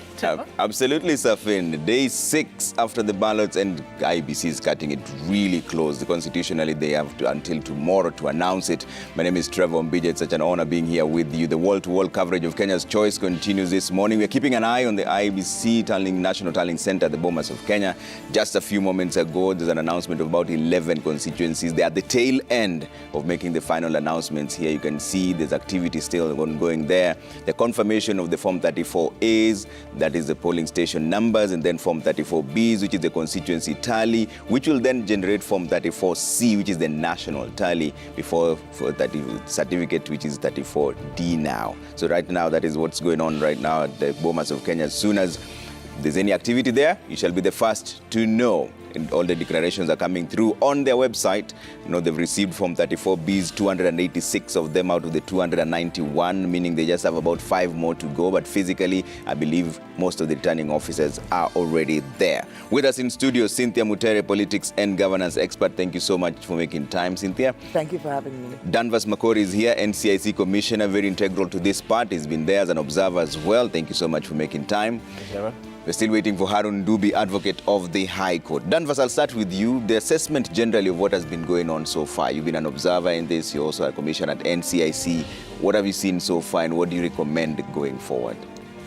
First of all, thanks for having me. It's quite an exciting day to be alive today in Kenya. Nothing to begin with.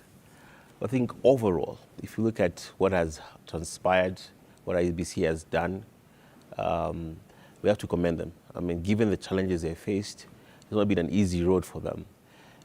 Personally, I was an observer in Nairobi, the whole Nairobi. I was also coordinating our efforts as a commission from Nairobi.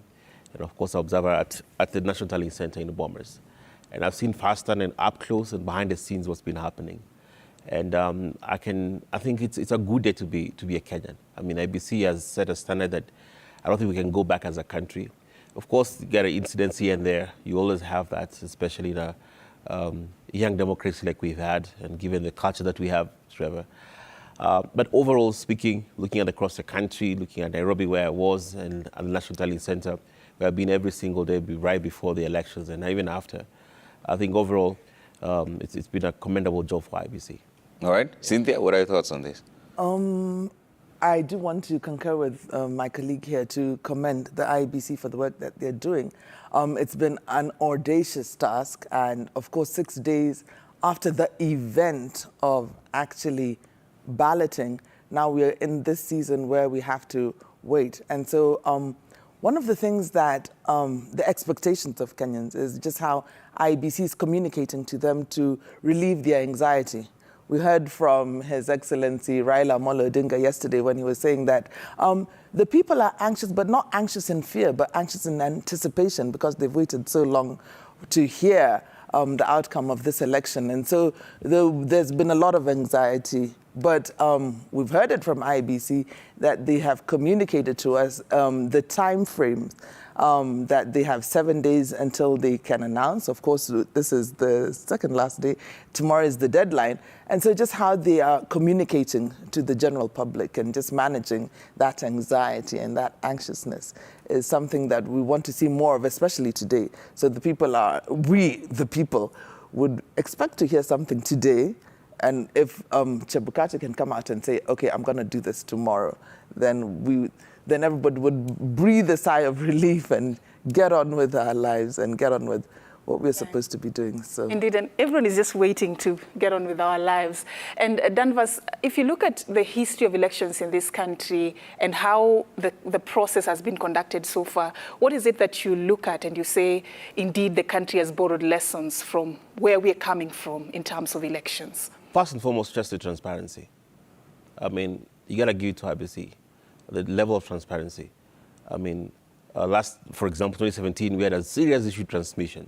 You know, there was the accusation something happened between by the time the vote was counted at the polling station and by the time it got to Nairobi. And this time they said, well, especially the ruling of Supreme Court, and I think even before I go further, IBC has been very systematic in applying what has been ruled as law. If the court says we do this, they do that, because they've gone through the ring a couple of times, especially what happened in 2017. So they know for a fact people will challenge the results. So they abide by the court ruling. But I think for me, it's the transparency and them sticking to the law, because we have to be a country with the rule of law. And especially if you look at where they come from, remember there's a ruling that came right a day before. Yeah. Just a day. On the use of the manual. Yeah, and they're like, okay, you know what, it's a court, and we just have to do by it, because if you don't do that, then you have problems. And so I give it first of all to them, because sometimes it's contradictory. One court says this, and then the next day one court says that, and they somehow, even for them, it's been a challenge. I had discussions with a number of them behind the scenes, and it's really been a challenge. Even if you put yourself in their situation, when you have 500,000 people working for you, and then you have to transmit the information that the court has just said today, and you polling such tomorrow, I mean, it's really a challenge. But I think I commend them, first of all, by the rule of law, but also the transparency they have. I mean, they gave everybody 34 A's, like, you know what, do your own tally. And for key organizations like your media house and other media houses and us, we have the API, where we had direct access to the portal, and we can just get results much faster than the regular folk. And we've all done that. So I give them that. Thirdly, actually, is a response. Whenever there's a challenge, they've been very quick to respond to issues. If there are staff down the they have issues, they are fired or they respond very quickly. There's no time gap whereby there's nobody knows what's going on. They have challenges and they were bold. We had issues, for example, in the issue of Kakamega and Mombasa in terms of the papers that came in. And they made a bold, quick decision instead of keeping everybody in suspense. We knew there were challenges. So also commend them in quickly responding to issues. Other times, they'll wait for 1 or 2 days, and then there's speculation, and then it's back and forth. And fourthly, we're in unprecedented times as far as even elections concerned in Kenya, whereby if you've seen the flurry of activity in social media from the day of election till now, every side is saying this, every side there's rumors, and IBC will be very quickly to say, hey, if for example, if somebody says the IBC systems were hacked, the chairman comes and says, no, our systems are very secure. So that response to dispel rumors, misinformation, disinformation is very good, because if you don't do that, it becomes a wildfire which you can control. And then, so I give him to that. Yeah. Cynthia, still on the same question, I don't know if you look at how this whole process has been conducted, what is it that stands out for you in terms of where we've gotten it, or even just specifically where IEBC has gotten it this time around? In the whole management, the administrative aspect, as some of the things that he's highlighted here. I think from past elections, like in the 2017 election, the servers was such a key thing that the servers haven't been open. We don't have access. But right now, what is different is that they've uploaded the Form 34A, which is right from the polling center. Now, these have been uploaded on the IEBC portals, and anyone has access to them. So that is very different. So whereas one of the key things was that to have the process to be fair, free, credible, and that it would be verifiable. And so we're having all the returning officers coming in with these forms, and that we are able to verify the actual physical form with what has been uploaded. So that's something that's very different, and that's making the process very credible. Of course, there have been discrepancies that have come through, we have seen through media. I think it was actually a journalist that actually flagged some result that had come from Kiamba or Kiambu or something like that. I think there was a discrepancy of some 10,000 votes, and they were able to flag that, and they were able to respond to that. And so to be able to actually verify that is something that is really key, because that's a question that came out from that's why the last elections was annulled, was because it could not be verified. There's so many discrepancies that had come out, and since they could not be verified, the election was nullified and we went into the rerun. And so that's something that we've seen is different. And that's credible for IEBC. Yeah, but Makore, you see, in despite the fact that it is an open field where anybody can go and download those forms and tally for themselves, there's still a lot of propaganda that goes out there. Nobody seems to be agreeing on the numbers. Is there a way that this can be tightened going forward so that there's a much more straightforward way of dealing with this rather than an open, free-for-all sort of access? Two things. First of all, I like the word you use is propaganda. Facts are facts, and if you are fact-based, or your propensity is to go to facts, it's pretty much clear. It will be very clear because the numbers are there, and if people understand the process of how it's uploaded and the verification at Bomas, then those propagandas will be dispelled, because at first there's been people hacked into the system and uploaded fake or disingenuous Form 34As. Well, first of all, you really can't do that. If you understand the IEBC system, it's practically impossible to do that. But eventually you do that.